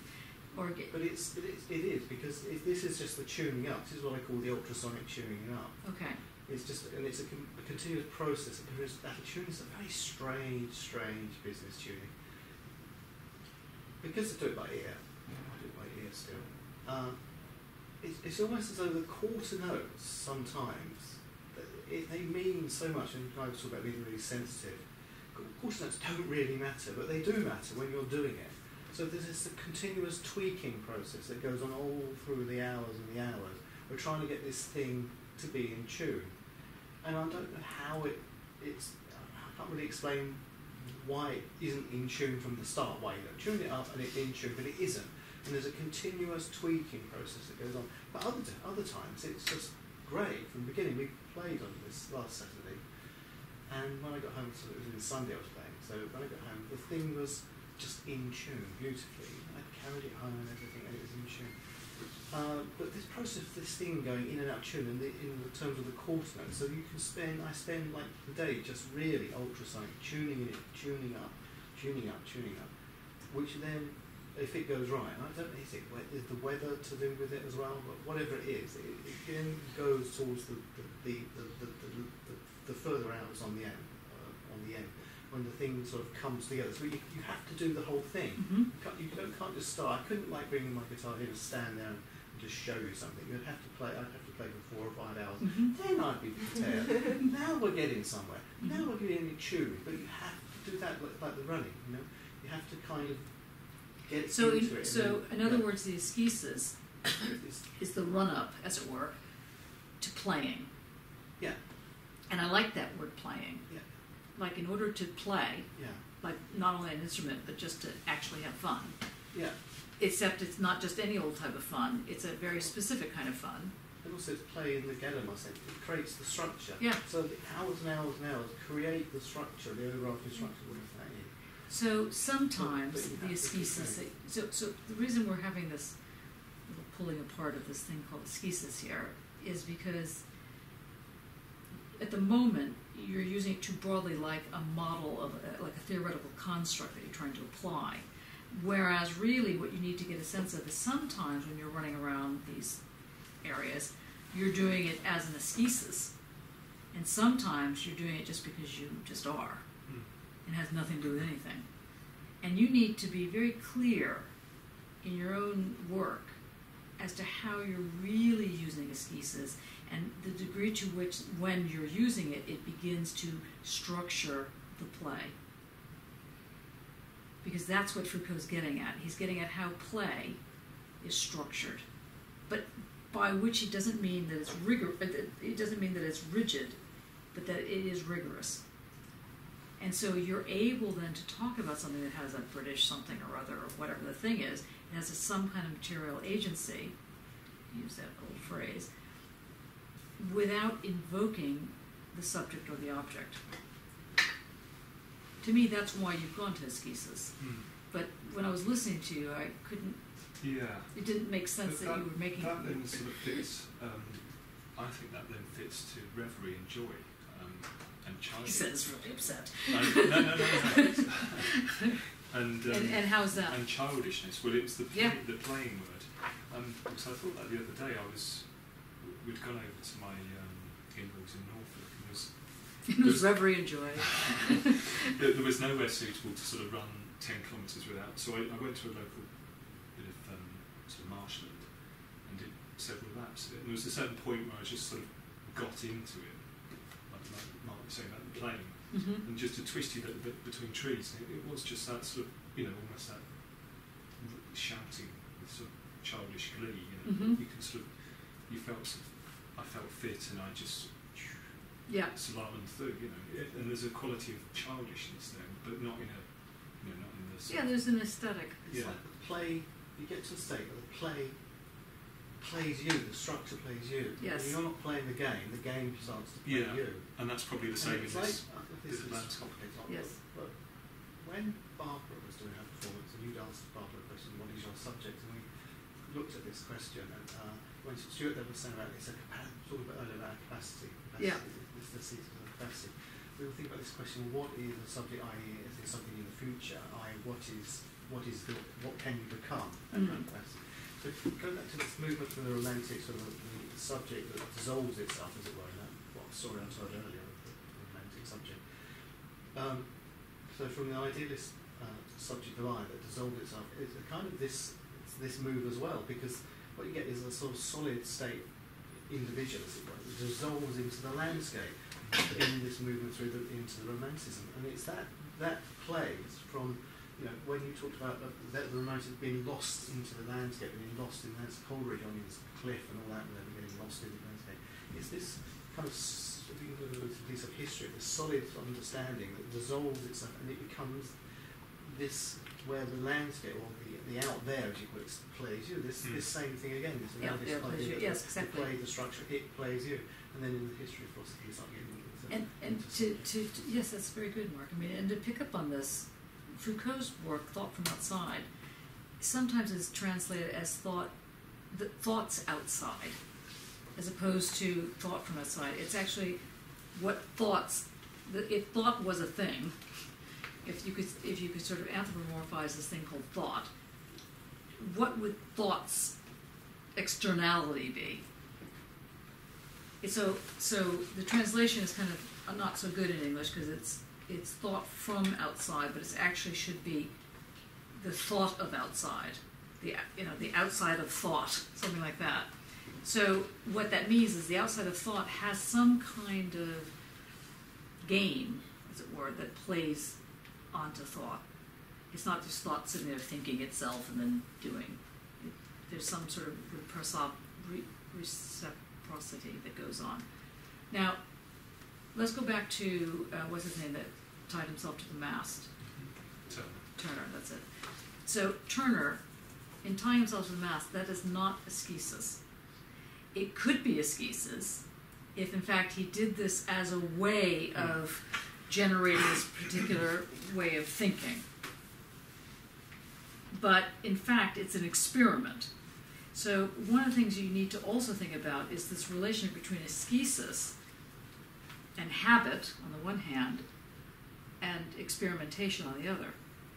So if ascesis is going to take a central role in your work, which it obviously is going to, then you need to start playing the game of where's the linking going on. Yeah. Now, I wasn't here for, well, I didn't hear your talks, but anyway, for, what's his name, Jacob's thing, palimpsestuous. But it strikes me that there's something about the palimpsestuous, to steal from Jacob, in what you're saying, because it's not layers that's going on. There's some other thing. Now, that's why I asked you to look at Jean-Luc Nancy, because of the singularity question, the multiplicity singularity question. Okay, so let's just circle back about this ascesis. Anybody else want to try their hand at ascesis? Joe? I kind of thought of it almost like a discipline. It is a discipline. Oh, it's absolutely a discipline. Yeah. And what do you mean by discipline? Well, I do a lot of, try to do a lot of yoga. I've been doing it for about 20 years. Really? And you still haven't done it? Yeah. Yeah. What type of yoga do you do? The form I follow is Iyengar yoga, which is really precise. Isn't that Ashtanga? It's a bit like Ashtanga, yeah. But it's a bit slower. Ooh. But I think... Sorry, I shouldn't have responded like that. That's very bad. Well, you don't end up looking like Madonna, but it's kind of like, there's this idea of precision, so if your mat goes like that, for example, you have to put your mat back like this, and some people like, I know, some people like put, like kind of markers on their mats, where their feet should go, but it's something that and the kind of discipline takes a is, lifetime. and what is the discipline then is getting it right, as it were, or that there's a certain way of analyze, or what do you mean by the word discipline? I think in it's this the fact that it can take a lifetime to, master? yeah, or I think even the idea of mastery of it is not part of Right. yoga. It's sort of I like know, sorry. the doing of it. Yeah, it's sort of like Yes, and you're not competing with anybody else like that. Yeah, I know that. non-judgment. That's right. That's like But it's No, but let's look at it this way then. This notion of discipline. When we talk about something like fine art, is it a discipline? Well, they used to be called disciplines, and they were called disciplines in the 1800s in particular. That's when that term really got established as a way of thinking, precisely because of this kind of thing. Because there were certain, it wasn't that there was a category called, let's say, mathematics, inside of which you put various things, and that made up the so-called discipline. That's how it's seen today.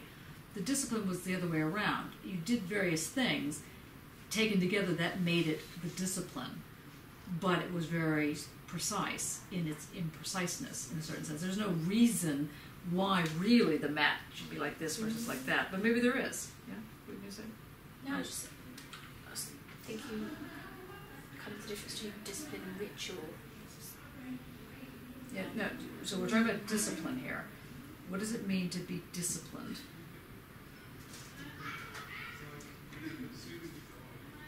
Because you're bringing that into this. Yeah. Obviously going back to Foucault, what Foucault talks about as well. And he plays with the word, doesn't he? Because obviously to discipline someone is to Tame them.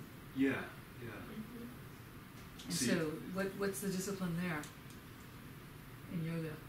I think the discipline is with yourself, is to try and be precise and try to focus. And Isn't the discipline, I mean, I'm not a yogi on that sense, on that side of it at all, but isn't the discipline around breath?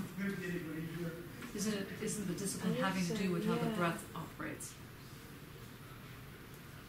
because every single pose you have to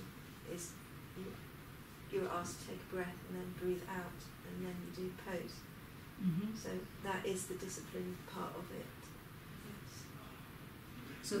So the discipline part of it is the relationship between the breath and where you're standing on the mat or whatever the thing is. But it's also when we are in the limitation of the posture, then the breathing becomes this kind of gap between the constraint of whatever it is, the position, what kind of makes it more soft or needs to make it more That's soft. very, can you just repeat this thing about limitation? This is going to be important for you. I think the discipline creates a sort of sets limitations. Boundaries. Yeah. Something. And then by this practice, you are able to, in accordance to those limitations, create not a gap, but it's like maybe it is a gap. It's sort of room. So you kind of make the space bigger in a way from the inside, though it's very limited, but you manage to, without moving the limitations actually.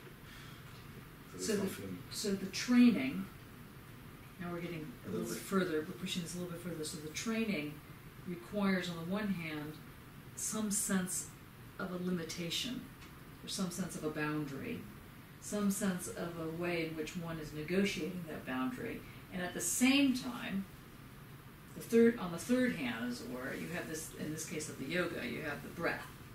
And the breath is making sure that the limitations don't become the object, the goal.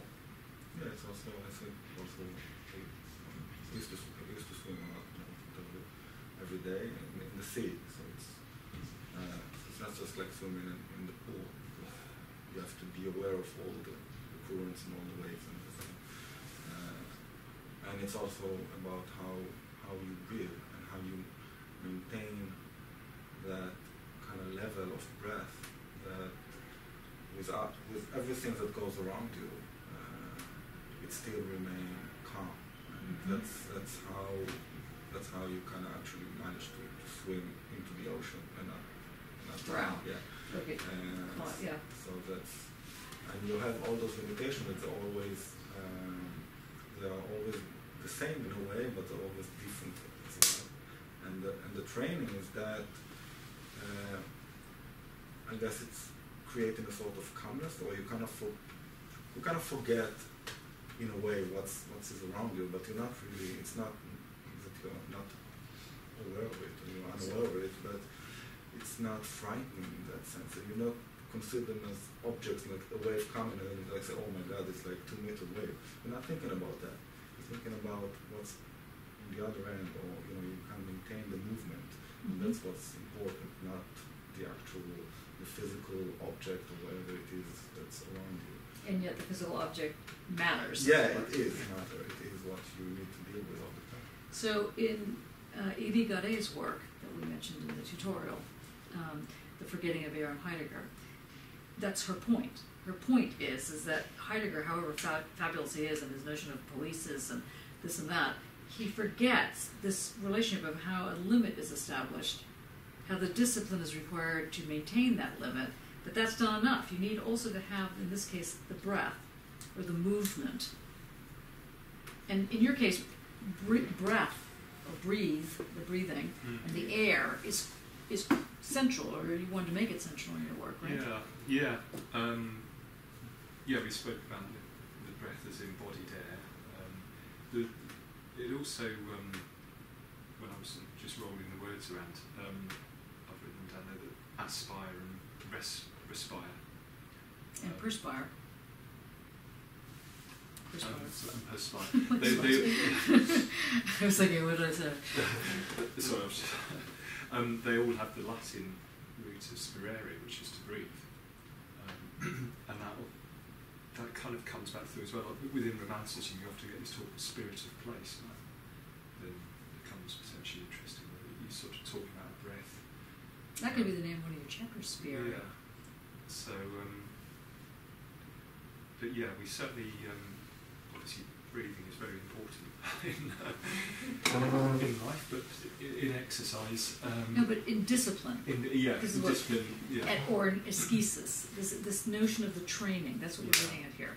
It comes up in Henry and I spoke about this as well. In mindfulness, breathing is the core of.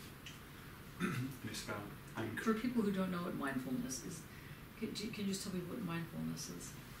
It's a sort of form of meditation. It's become very popular, and I think it's become very trendy. It is being criticised. I think it's used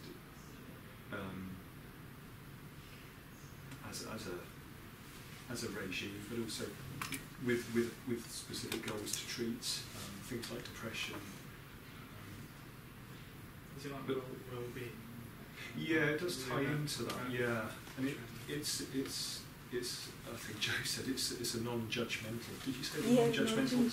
Yeah, and it's a form of meditation where you're not aiming to clear your mind. You're acknowledging.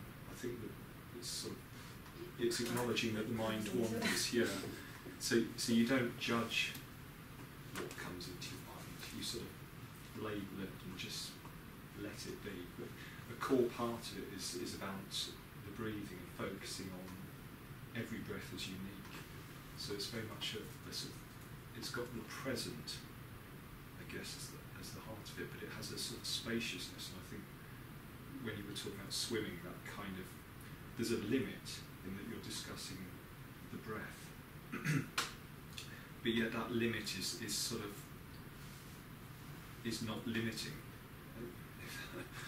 Yeah, I was just trying to find this, but I don't think I can find it now. I used to have this thing called I Love Group. Yeah. I would just say, with my tuning up, which is both a physical thing and cerebral, tuning up like in the attunements, Heidegger, it's also a call to community, because the tuning up is it's odd, it's almost like I'm phoning people up, I mean not literally, but I'm calling up over the hours the people that I know. I Mhm. draw them close in a mental kind of way, not physically. So, you know, so over the hours I have associations with bits of music to people, and it's all you like, so the community and all the extended community that I'm calling up, that is part of that attunement. So, Mhm. you know, like to 11 that someone suddenly hoves into my mind or something, and these people hove coming all the time. So there's this kind of spirit, it's quite spirit, tuning up of a community which I was surrounded, because I live in the middle of nowhere, let's say. So I'm surrounded then by this kind of the distance of Heidegger talks about this community lot. Surround myself, and then that is part of the tuning. That then lends itself to the physical tuning. Without that, without going through all that, the actual physicality, the material, well, is harder to operate on. Physicality, as I said, it's a very strange thing, this tuning of how it works, how sometimes it's just there and how sometimes it's not there, and it's all these sort of tiny quarter-notes that no one else can even hear or even be bothered about, but you can hear them. It's just not right, it needs to go up and down, a tiny piece. But you have to go through this other kind of tuning, this physical tuning, which in my case does involve this kind of one thing called phoning up. Rachel says she's understanding, and psychics is that kind of thing. And the fact, I was talking about Steeman has his notion of voice. I mean, Who does? Steeman, this attunement, the idea of attunement in Germany, the Steeman. Steeman, okay. Steeman. We talked about this with Stefan. Yeah. And it's got this notion of voice already inside the word. Mhm. So attunement has to do with this voice, and this is how I understand what I'm doing when I'm calling people up. As if I'm calling on a Saturday morning, I'm putting the call out. So everyone, you should know that I'm calling you. And that then helps the materiality of the thing. You need that to operate on the materials. And again, you think maybe this is Heidegger's broken tool and ready to hand, and present to hand is a broken tool. You know, if the tool is broken, somehow the tune-up has gone wrong. So there's another voice, maybe some idiot on the phone, like shouting at me, which might break the break the voice. Concentration, Changes the mood, you know. But okay, so that's very helpful. I mean, what I think that I just want to park this ascesis for the time being now. So we've got this notion of discipline. The discipline is, in some way, you need to think about how you're going to develop this in terms of what it is that it calls forth. You know, I mean, and it sounds to me like on one level, the discipline allows one to do this thing called becoming romantic. I mean, in the Deleuzian sense, the becoming dash romantic in this case, as opposed to becoming, I don't know, X.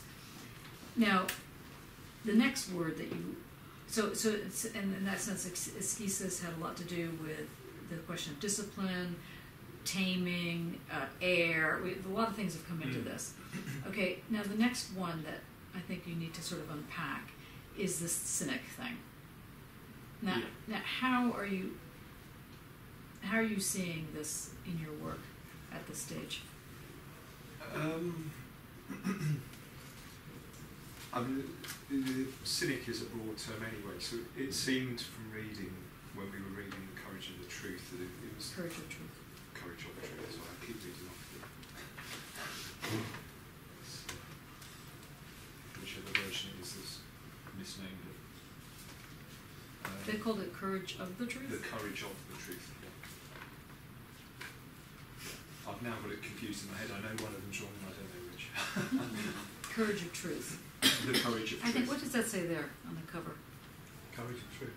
Yeah, that's the right one. Antholon. Is that not print out? This is the one I've Dropbox in. But it should be the same translation. Anyway. Yeah. And it's specifically the Diogenean cynicism. No, but you see that page here, The Courage of the Truth, that's the name of the chapter, right? Or is No, that that's the whole book. That's That's the the whole book. 208, Oh, yeah. right, okay. Sorry. That's the problem with running heads. Anyway, go on. So what was it that made the spark? What was the spark that you saw there? Well, that fitted into this herniation, this kind of herniating form that is now seen to link to the Jean-Luc Nancy singular plural. Somehow there's this coexistence, of being without, within, but without, in a way, being aware that there's this. It's able to occupy these two states, which then, in my sketchy mind, is linking through into this sort of hashtag arrangement of data in the way that maybe sort of pre-digital, but a sort of Venn diagram quality to it, that you can have these things existing in a number of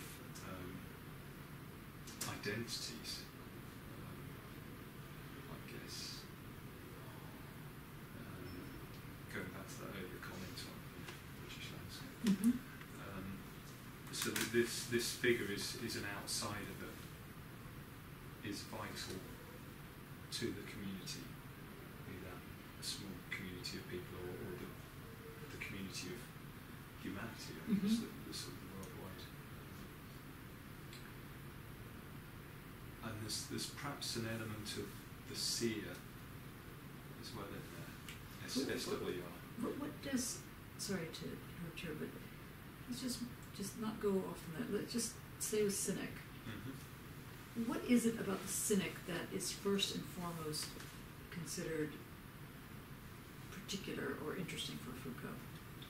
Like, why the cynics and not, let's say, somebody else? I don't know what, some other group. What do they do? What's this thing about this? Is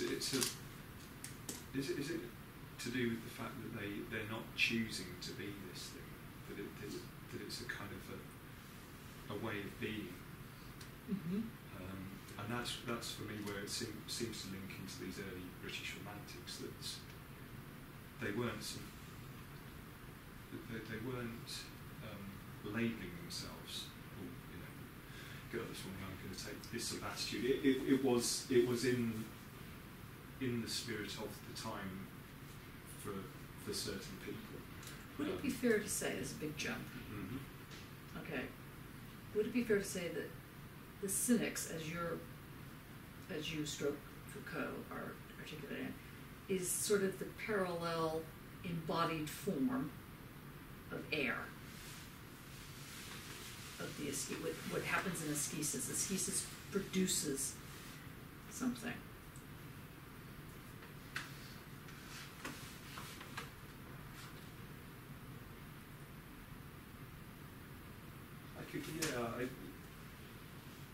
With the sense that they become a medium. But they're not the medium where, in the sense that you think they're like a transmissive thing, like the messenger or something like that.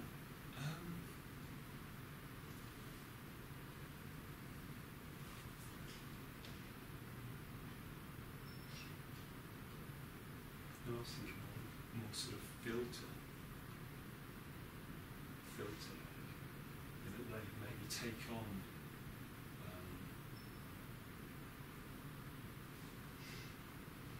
a pollutant, perhaps, to use it sort of, to stick with that sort of filter analogy. And what's the pollutant they take on?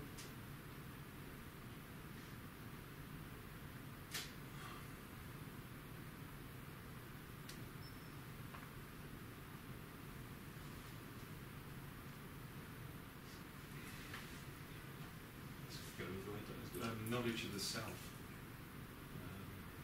Why would the knowledge of the self be a pollutant? Because in the state structuring in that state system, to have individuals is selves is problematic. So it's not knowledge of the self; it's individuality. Yeah.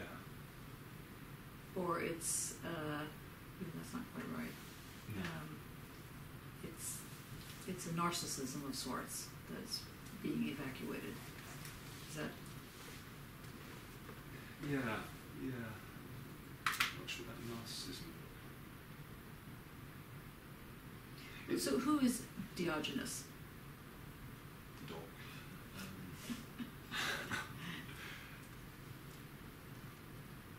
Yeah. He's from Sinope. Sinope? Probably pronounced completely different, like, Yeah. you know, Busan or something. But he was the just like sort of cartoon history into Diogenes, but he was the chap in the barrel that it was not going to be able to tell me the amateur that stood in his sunlight. I can't remember. Yeah, I do know who you mean. I was thinking something else. Can I just say something else? Yeah, yeah. I have some stocks phrases. One of them is the absolute boredom power of contamination. The what? Absolute boredom power of contamination. The So absolute. boredom power of contamination. It's just a vague. That's good. It fits in whatever situations, like a number of these sentences. So when you talk about pollution, so if you talk about the thing about the practice pre-thesis, so sort of the truth thing. So there is a kind of contamination that happens within the discipline, which I find comes from where you are. You know, if I walk, it's fine. If I walk by a road, it's not fine because I start to get worn down by the traffic. So there's a kind of contamination that goes on. But this is what I was thinking when I said back at the beginning, like you're as the Parisians going into the landscape, truth street, the landscape. But there's the land where you talk about the exertion of the land and the rise and the fall. And what happens if you're by a road or by this kind of thing, and how you react to the land. But then there's different questions within the landscape that occupies the people on the landscape, which aren't you. And I think that's two different areas of exploration there. There's your exertion on the landscape, up, down, road, various questions to do with that kind of thing, contamination, boredom, truth, what you think as you. But then there's this in the landscape itself, and that goes back to about Britain and all that kind of thing, land usage. So I think there's different questions within this in the landscape, and I think they're both worth exploring. I noticed in your blog you already started listing different names of people within the landscape. This sticks with me. It was an artist years ago. It sticks with me. Looking into, there was a place in Lake District called Eckersecker-Beck. What the hell what's Eckersecker-Beck? And all it turned out was somebody called Hacker at Acres, and Hacker's Acres-Beck over a period of time becomes Eckersecker-Beck. Yeah. So and it's that kind of information on the land that I think is one of the things you could be looking at within the landscape.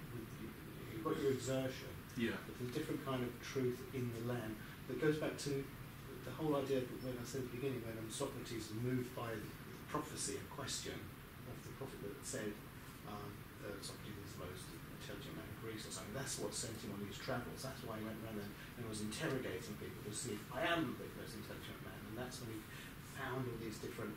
He found that the craftsman had a lot of knowledge that he didn't have, and the politicians knew. I was going to swear there. Nothing. Automatic. So yeah, and then because this landscape is full of these characters, characters like yourself, that all belong there or all shape the land. As you're talking about shaping the land, it's all those characters on the land shaping, and how they then work together or don't work together between the picturesque and the Dadaist landscape. Is my two. You have the landscape which is picturesque and slightly controlled and looked after and stuff, and then stuff a bit weird bits of art in the landscape, and the two extremes kind of in the landscape that you get away with. So these are all the questions, but I think the idea of just the one answer to what is contamination or pollution is boredom in the landscape. A flat run, a flat desert run, I don't know, or I don't know. It's just that the mood changes within the landscape, and you've got to be aware to those changes. I think But those other little maps that you've been drawing. Sorry, the ups and downs. Sorry, I just go. no, it was good. But I want to circle back to the cynics, Yeah. which was got a little ways away from that. Mm-hmm. What is it about the cynic that speaks to you? Name 3 things, or even one. Just because I like ascesis. I don't want it to be so broad that you're using it as a tool, as it were, as a concept to fit things into. Yeah.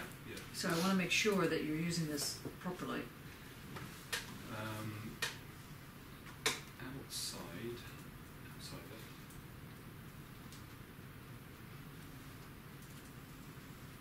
Outsider. Okay, an outsider, yeah.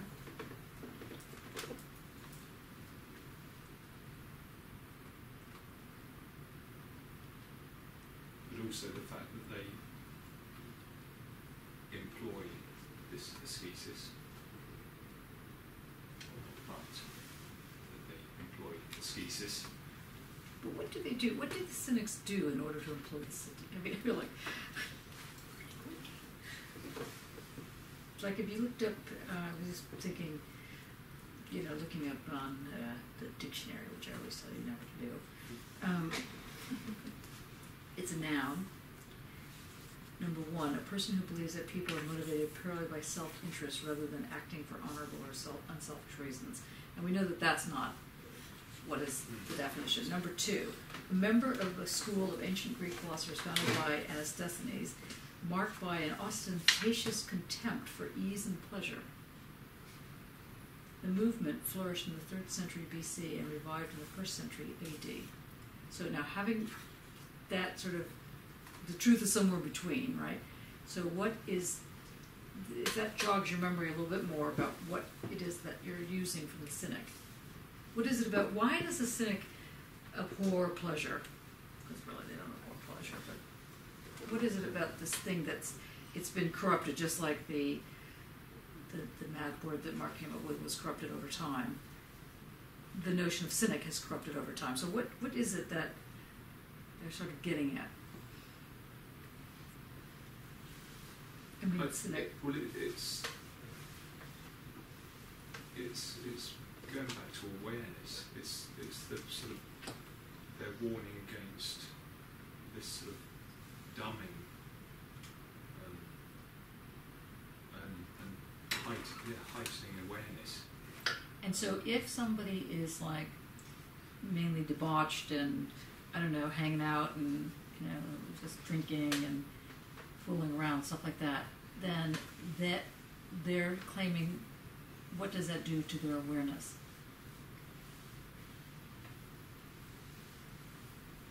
There's something that being a cynic means, and it has to do with ascesis. Yeah. That you are attaching to your notion of romanticism, which may or may not work, but I just want to make sure. Yeah, if it does work, let's make sure it works. And on this book we Should I say it? Yes, Lauren, I know that you've been wanting to say this for a while, so I'm sorry I didn't. Well, I suppose I just like, it seems to be like it's the modality of truth, truth-telling. So this is Parisian thing. So, but the cynic, they're like exposing the kind of like the fallacy of the truth, rather than so they're through their practice, through their modality of truth-telling, they're exposing truth-telling as more like this kind of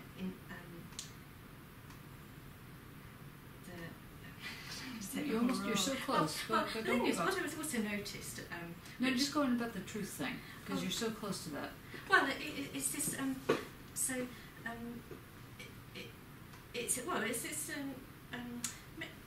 showing that different disciplines of practice will make truth. As that practice, so it's the emphasis on practice. So, but it's not sort of like thing, there's one bit in the Foucault bit where he exposes, it's almost like the cynics could be kind of like, they almost get arrogant as if their different route of truth telling is the only route to another kind of truth. There is that sort of, Yeah. you could fall into that trap.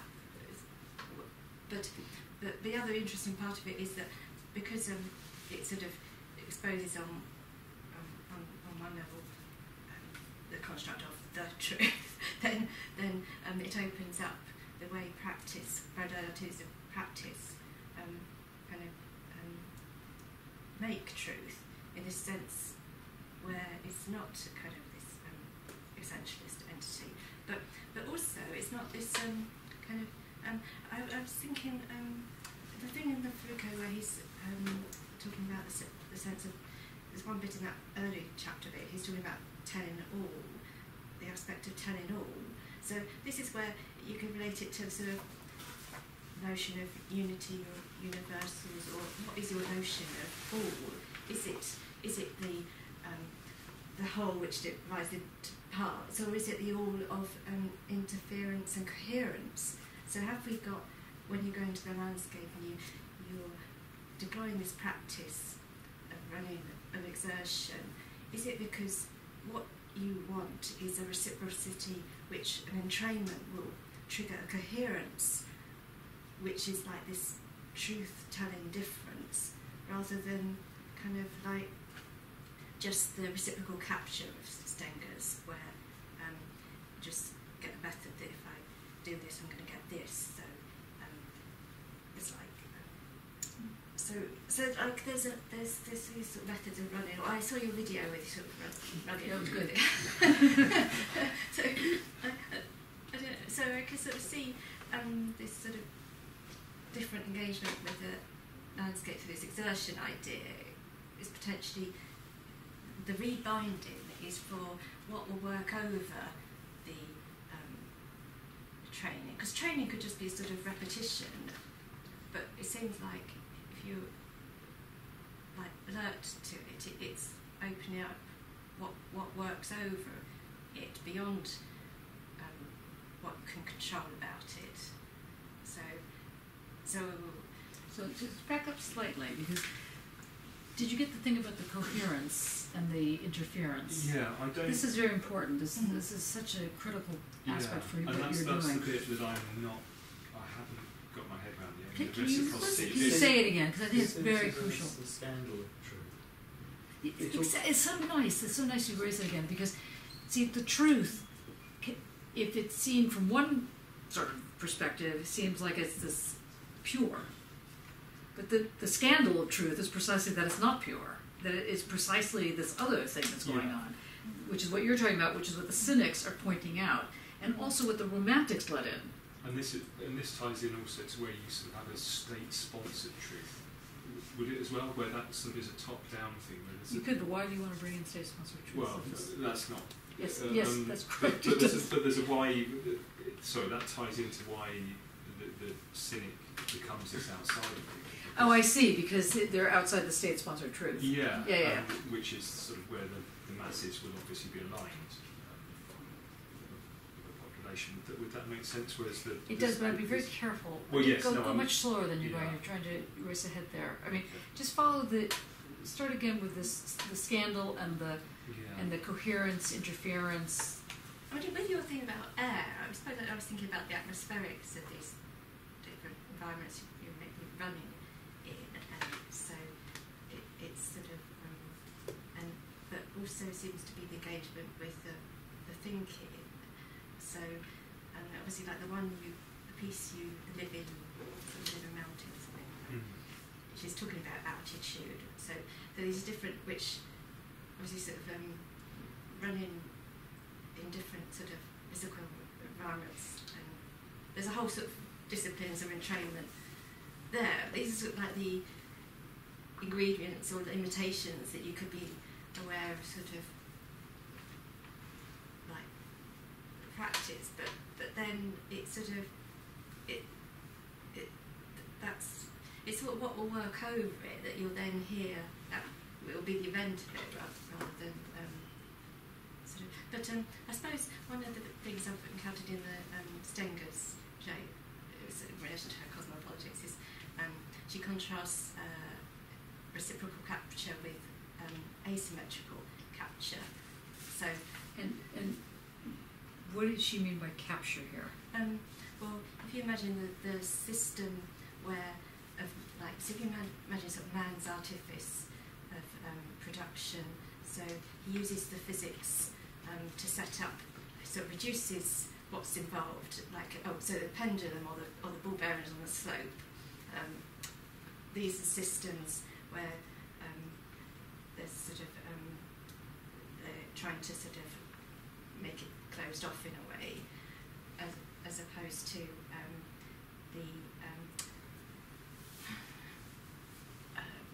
as opposed to like friction, but there's different examples where it's irreducible. I've gone all over the place.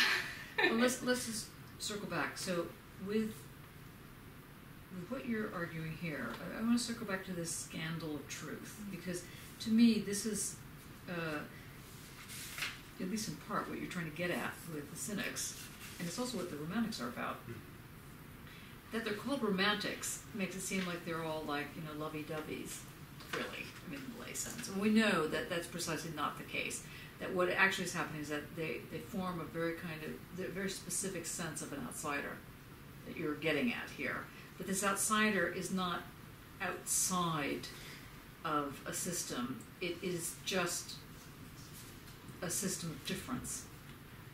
It's able to articulate a system of difference, but not just any old system, not just this sort of abstract notion of a system of difference. The system of difference emerges because of the constellation between air and, training and, movement, something like that. And you're playing with those. This is why I wanted you to get to really discuss what the cynic is doing. When a cynic is training to be a cynic, they don't get up in the morning and go, today I'm going to be a cynic. Now let's see. What has to happen is there's a whole disavowal of anything that will take one from the path, whatever that path is.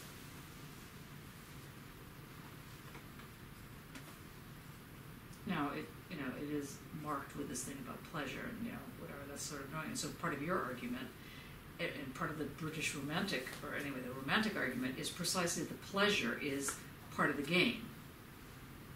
It's not like you're trying to get rid of the pleasure. So the ascesis is a kind of erring on the side of play or erring on the side of pleasure, which is what gives it its romantic aspect, I would think, in the way you're using it anyway. Yeah.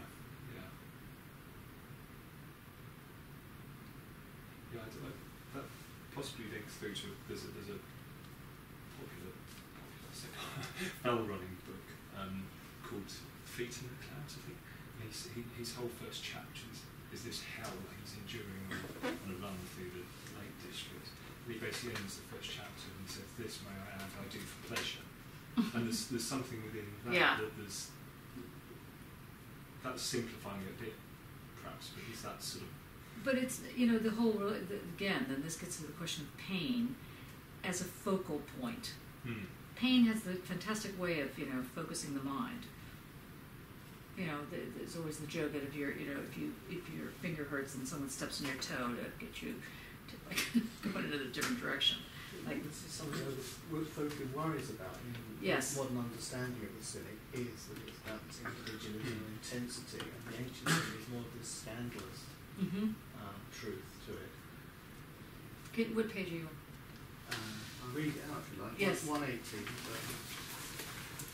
He says,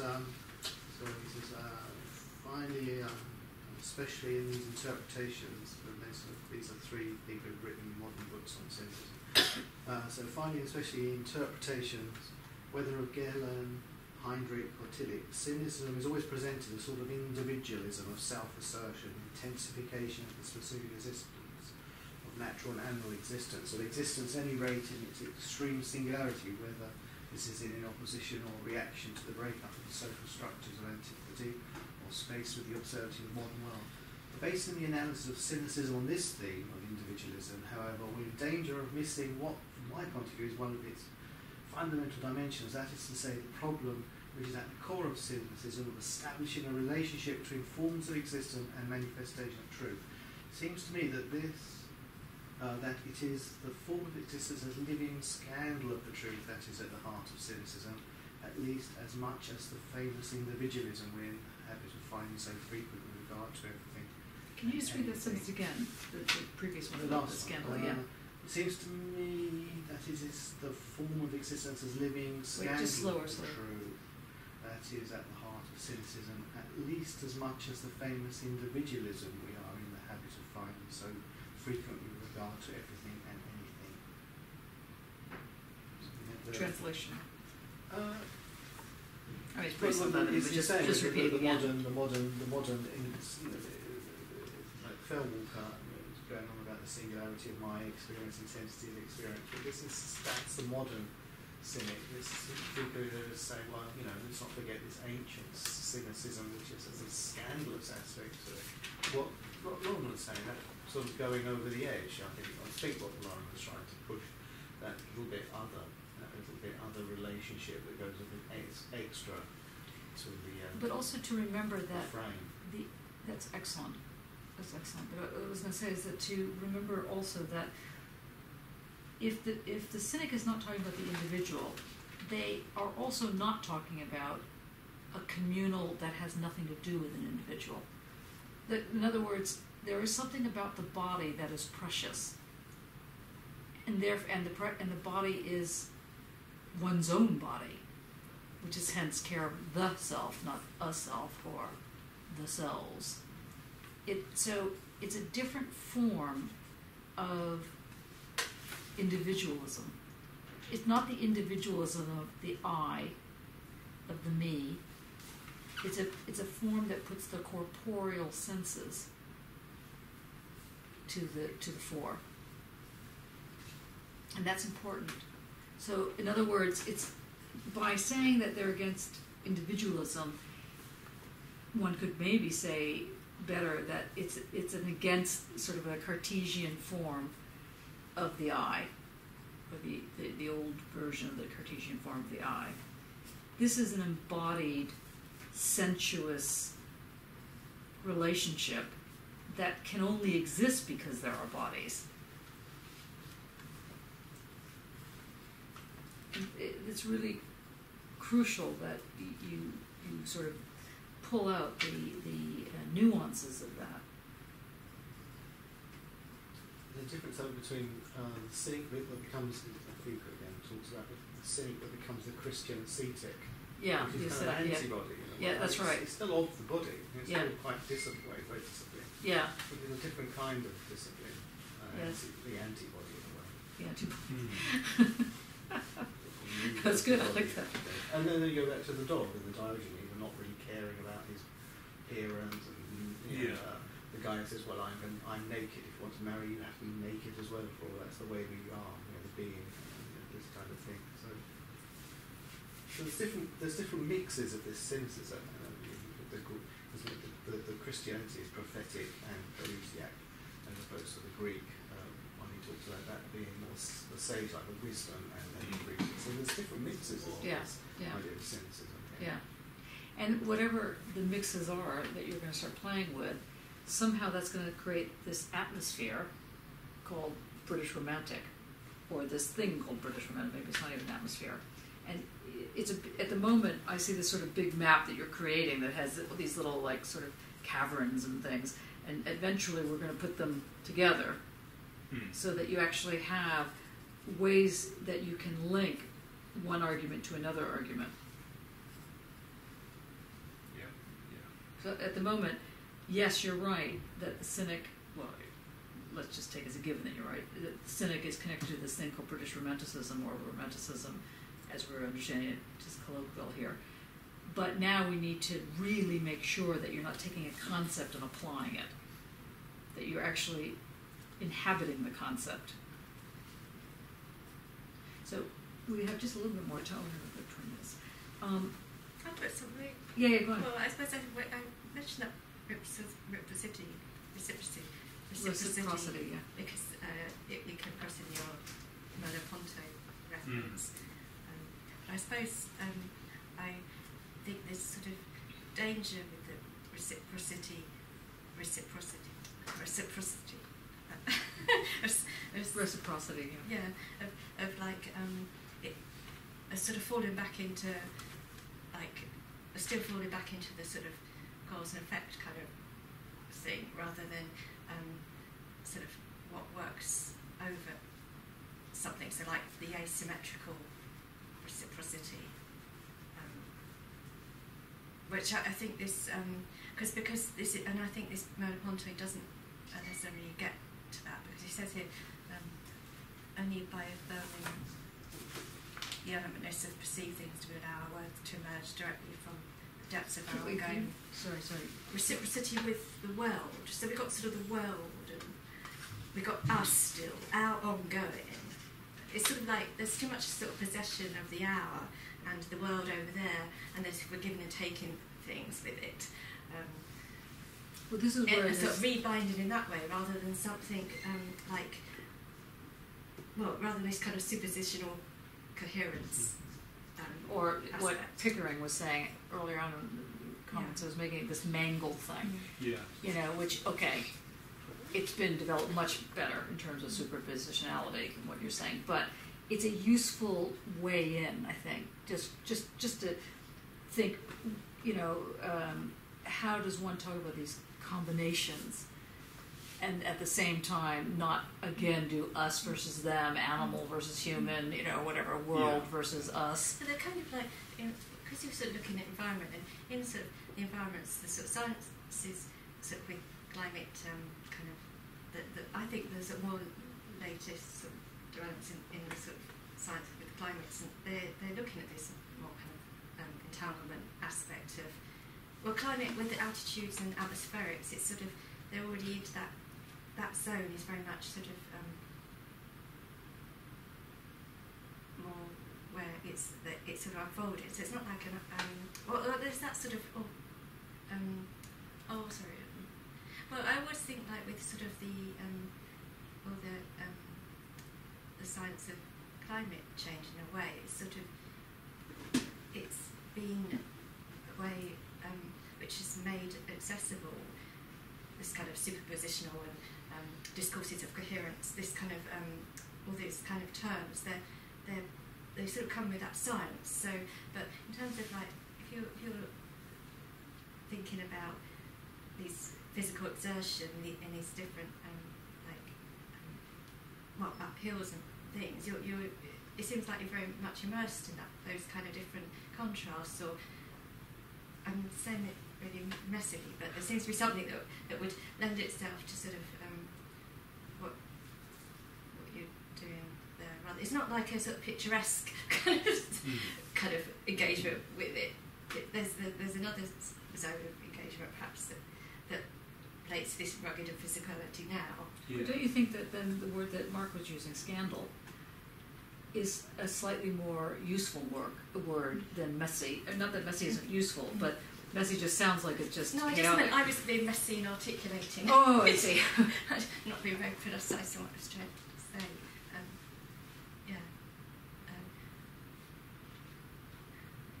It's like we don't talk about the Mandelbrot in terms of the complexity science, but different sciences were more open to the kind of these new sciences. Some of them are more kind of like still like in their old kind of classicism than others, and some of the new sciences open up and more, they were at the forefront of thinking in the sort of more Mandelbrottian or the different complexity sort of logics. They were sort of using those, but so climate science is one where I think it's sort of ahead of or it has been ahead more for some reason. Why am I thinking that? But because of because of like feedback effects and resonances and pressures, the terms that.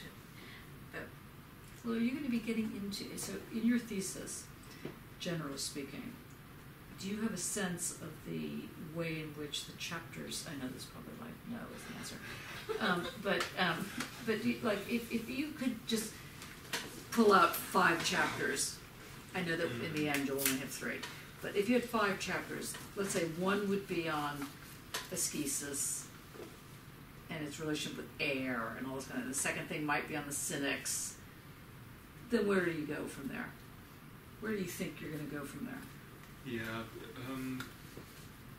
because there is a, I'm going to say, danger that it is potentially such a massive subject that you can easily start moving into global warming, and when you start dealing with the relationships of land, nature, etc.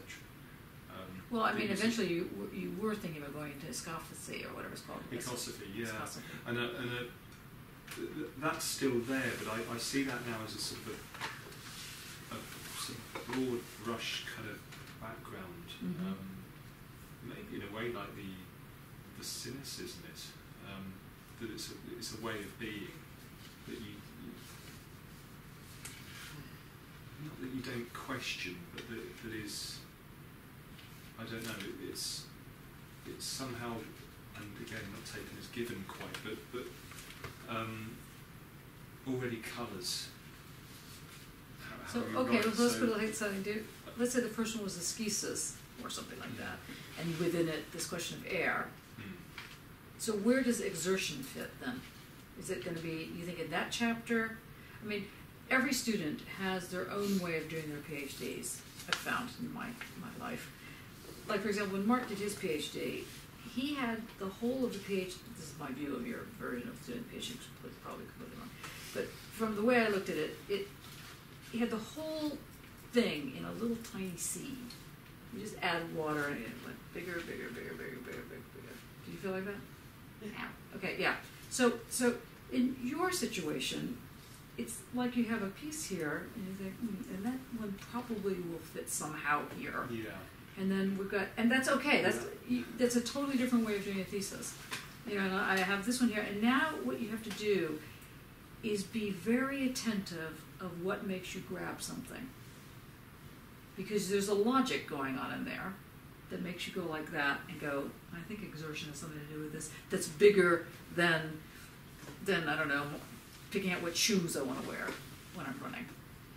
You need to be very alert to when you're grabbing these little pieces that you think might be of interest.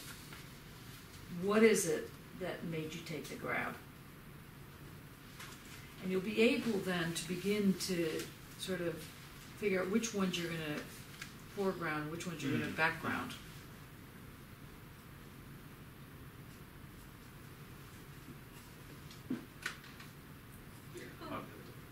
I suppose it's because I was thinking like yes, with the running in running different temperatures, sort of, which is, well, the humidities and pressures. Yeah, temperature is a very good chapter title. That's such a sort of kind of. Then you will get into global warming. It's such a sort of complex thing, kind of like the kind of, that was a sort of like thinking about sort of matter, or how how temperature goes through things, doesn't. Mm-hmm. Dane, you've been amazingly silent. What do you think? I was thinking about something which sort of relates in Plato's Phaedrus, when Phaedrus and Socrates take a walk out of the city to go back to nature. Yeah. It's this warm day, and nature sort of lures them into this sense of security. In Phaedrus, he sneaks out these tablets, these pure writing, and Socrates has a go at it and says, you can't, writing is bad, there's no, this pure language just doesn't work. And this idea of going back to nature as an excuse to sort of throw politics or rules sort of out the window. Socrates says, no, you can't do this. You can't.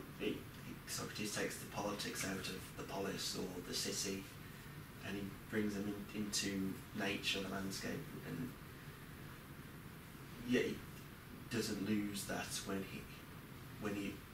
in this warm, peaceful setting, and that might be something to sort of look at, how Socrates sort of breaks down this border. Yeah. And I but Derrida takes this, does this Into whole the deconstructive nth thing, degree. and That's right. yeah. But Where does he do that? Where does Derrida develop that? Remember? Plato's Phalanx, Yeah. which is in Everywhere. Dissimulation. writing indifference, maybe. Yeah. Dissimulation. Dissemination, yeah, that's the one. But it's also in, Peggy Kalmuth has a very good edited volume on Derrida. It's not old, but it's oldish. It has a lot of the main selections. Okay. It's called Between the Blinds. And also in that spelling the same choose the noun language, and it's there that writing becomes this artificial language which sort of disconnects one from There's a contradiction, and I have read Hannibal the Patrons, but he does actually, Abraham does also mention elsewhere as language as a way of binding. ties one to the landscape. Yeah. That's interesting.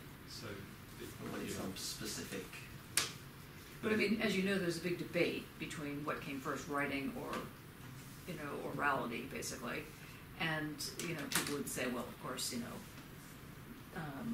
the non-writing came first, and that's very important. But Derrida, of course, his big claim was that writing prefigured speaking. And the argument, of course, has to do with the way in which things are actually a text. This is how text became part of the big word.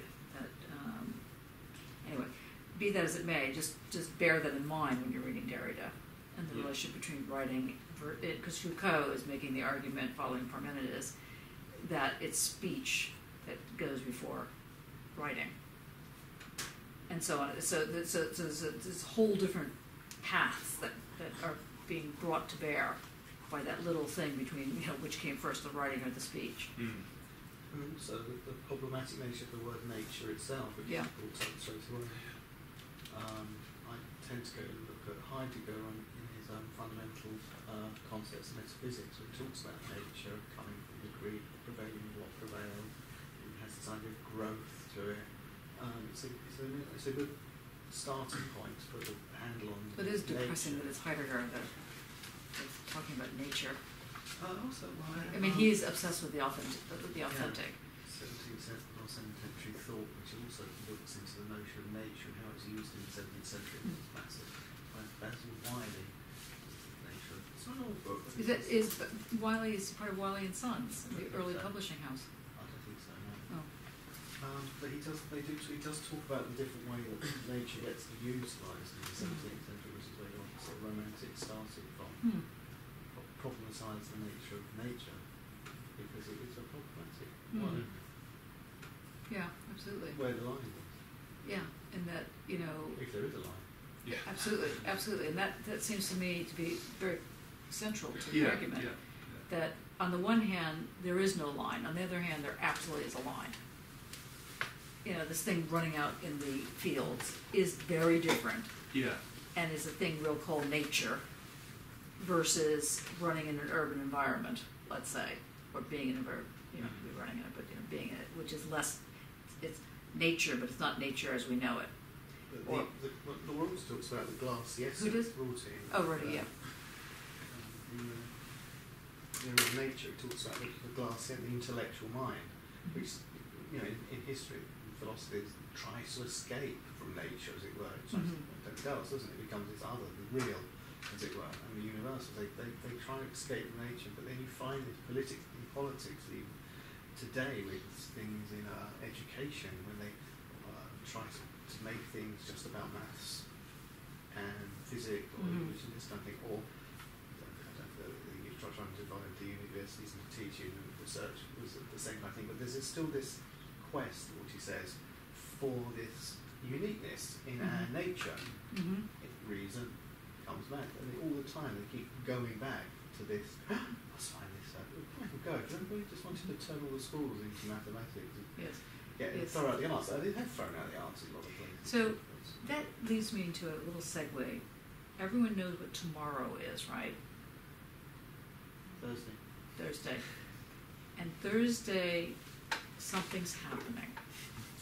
And I expect every one of you who is eligible to vote, Is that it? Is it Yes. tomorrow?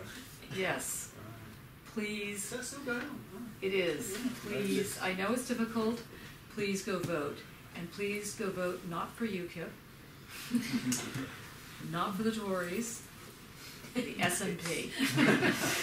It's funny. I used to work in a little school. Yeah, yeah. And stuff. And my boss, great guy, he plays in bands and got records out. And we used to have these arguments. So we used to finish at 6, and we'd still be arguing at 7. Usually about green issues like that. And he would always be the anti-green, and I'd always be arguing the other way. He's now standing as the local candidate in the local council for the Greens. Oh, that's fantastic.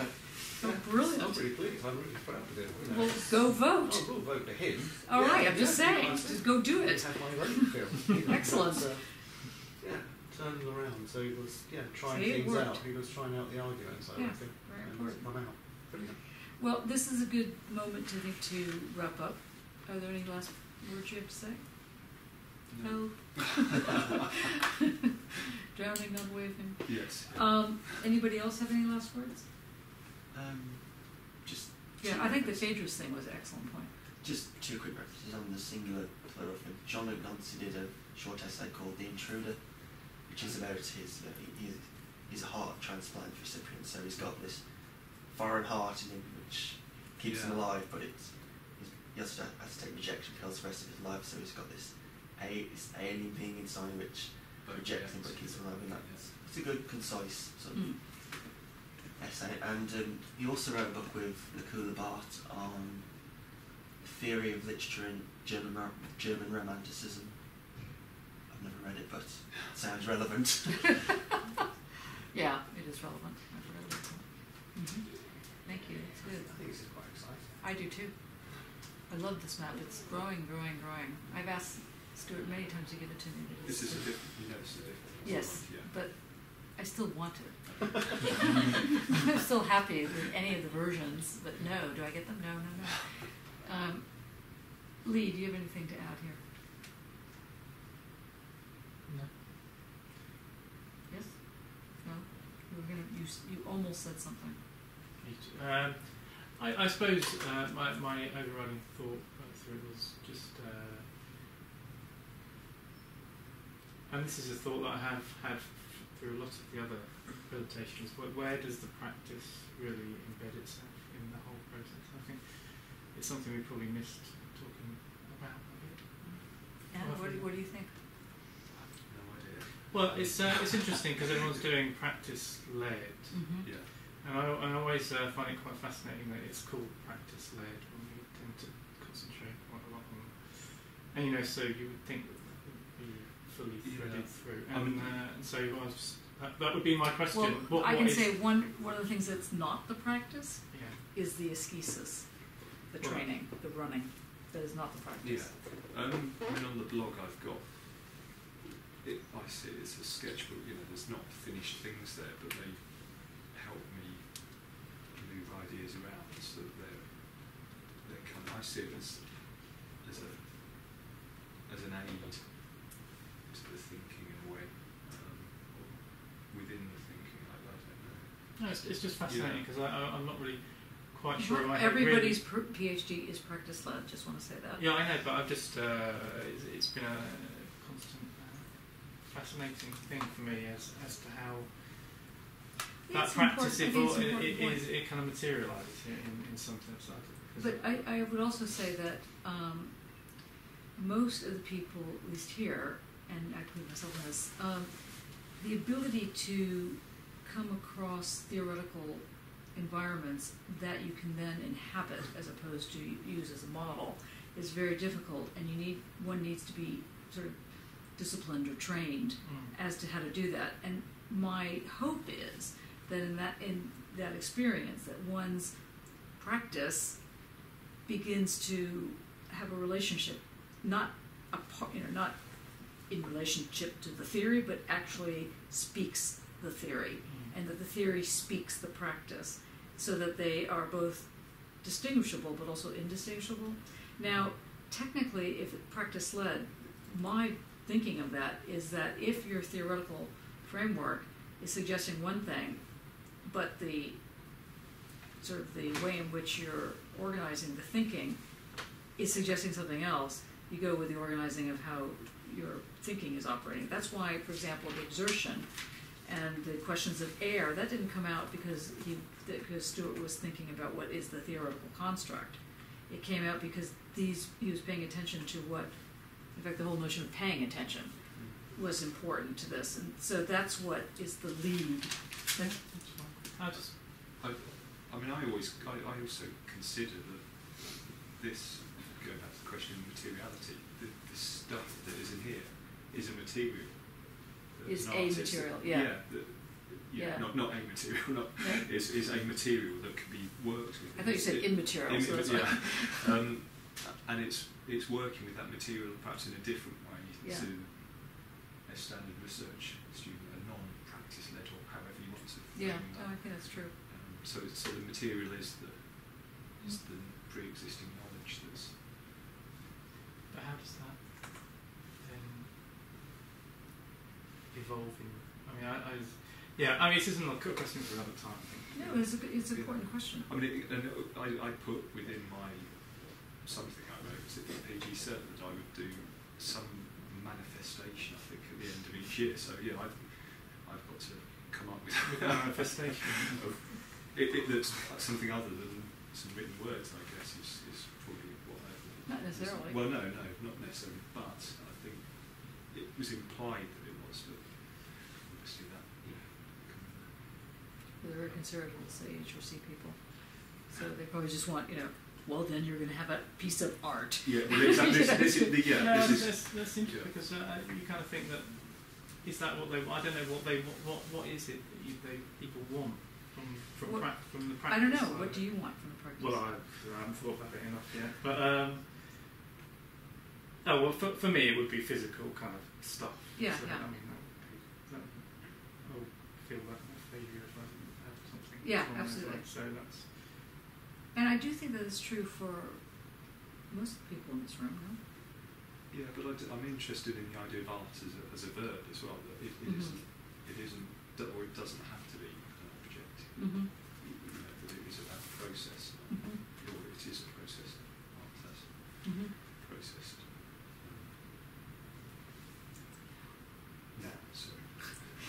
Just say. Sorry, to art. To art is the verb. That's what I mean. Sorry, to art. Yeah. So the sort of the process rather than the thing of art. Yeah. Yeah. As well as. Yeah, that's interesting. It's something to think about in a real sense. Lauren, last words? No. I mean, I was thinking with my performances, they really are quite sort of uncapturable. And some of them only had very small audiences, but just the contrast of having the stuff, it doesn't make me feel a failure. They're really important. Not some was solo and didn't have hardly any audience, but some were weekly with a group environment.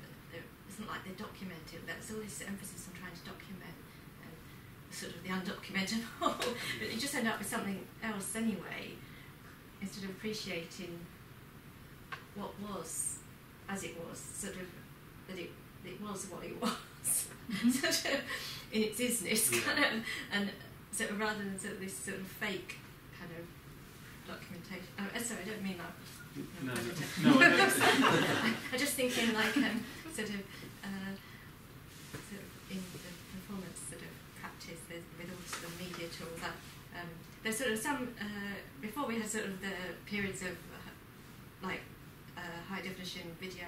We were working in video. We were working in Super 8 on these different kind of technologies of documentation that happened, and sort of the habits of how things then get sort of captured. But it just overwrites something that. I mean, that fits it. Obviously, Hamish Fulton is that thing about definitely. the walk is the work. People then question, well, why do you need to do this posters or whatever that maybe. But actually, I think that Fulton less than long does that. He will do something more temporal, on a gallery wall, a vinyl-based thing that does itself.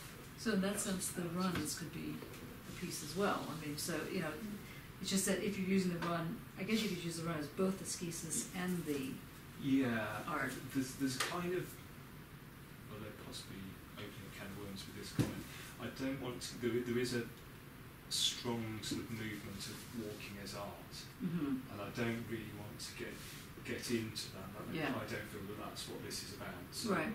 I'm sort of wary of Okay. going That to, makes sense. Khalid? The silent Khalid. Would you like to say anything? No. Nothing. Okay. Last word to you. I had this thought throughout this whole seminar, and it's kind of bizarre thought. So good thing you're was sitting kind down. of afraid to say, but, because I was thinking when you just presented it, I was thinking about Skype conversation. So Skype Yeah. conversation. I don't know if anyone ever had like sort of trying to make an intimate conversation in Skype, not talking like in this official kind of. And there is something which it has a sort of a landscape which is very empty, because there are two rooms which are in two separate parts of the world, and they create this kind of sound is very empty. It's not like when you talk on the phone and you can hear someone breathing constantly. So there's all these ruptures and stuff that gets sucked into voids. So you feel there is something very physical in it, though it's empty. And that's why I was, I don't know, that's kind of stuck in my head, like, you know, to think about the landscape not in terms of the object, but with this kind of experience of So voltage, meters, temperatures, this kind of thing. That, you know, that's interesting. Yeah, I mean, if nothing else, it's kind of maybe almost a metaphor for the rupture that a lot of people have with the landscape, with the natural landscape, non-human landscape. That there is this kind of interference between, maybe. There is a sort of there's an awareness. People know a lot of trees, but you soon get to those things. You know, you ask a load of school children where milk comes from. They said trees, or, you know. Where what comes from? Milk. Oh, milk. You know, you know, there's those kind of. So there's that kind of so that kind of breaking down. But is that kind of how you they're trying to in that sense, or? Yeah, maybe a little bit. I was thinking of in relation to actually walking when you walk in nature, somewhere where it's not the city. Then when you're walking, you experience something, and then when you stop, there's this silence. Yeah. And then you realize your presence in it. So you're making all this noise when you're walking, and then you make like you just kind of half. It's not even a walk. Just like you just move your leg a little bit, and you hear all those small kind of crunching, and you realize how noisy. Yeah. And then, on the other hand, once you stop, you hear all the other noises that's coming out from nature. So it's this. Yeah. And it's much like in Skype, when you talk, then it cannot transmit. But then when you stop, that's why I said intimate, because when you have like conversation which is not just talking, and you suddenly get silent and thinking about something. So you get those moments when stuff gets sucked in, and then some noises which comes from another place in another room in that apartment which is so far away, and you hear that over something, a ghost or something like that. It's kind of relationship.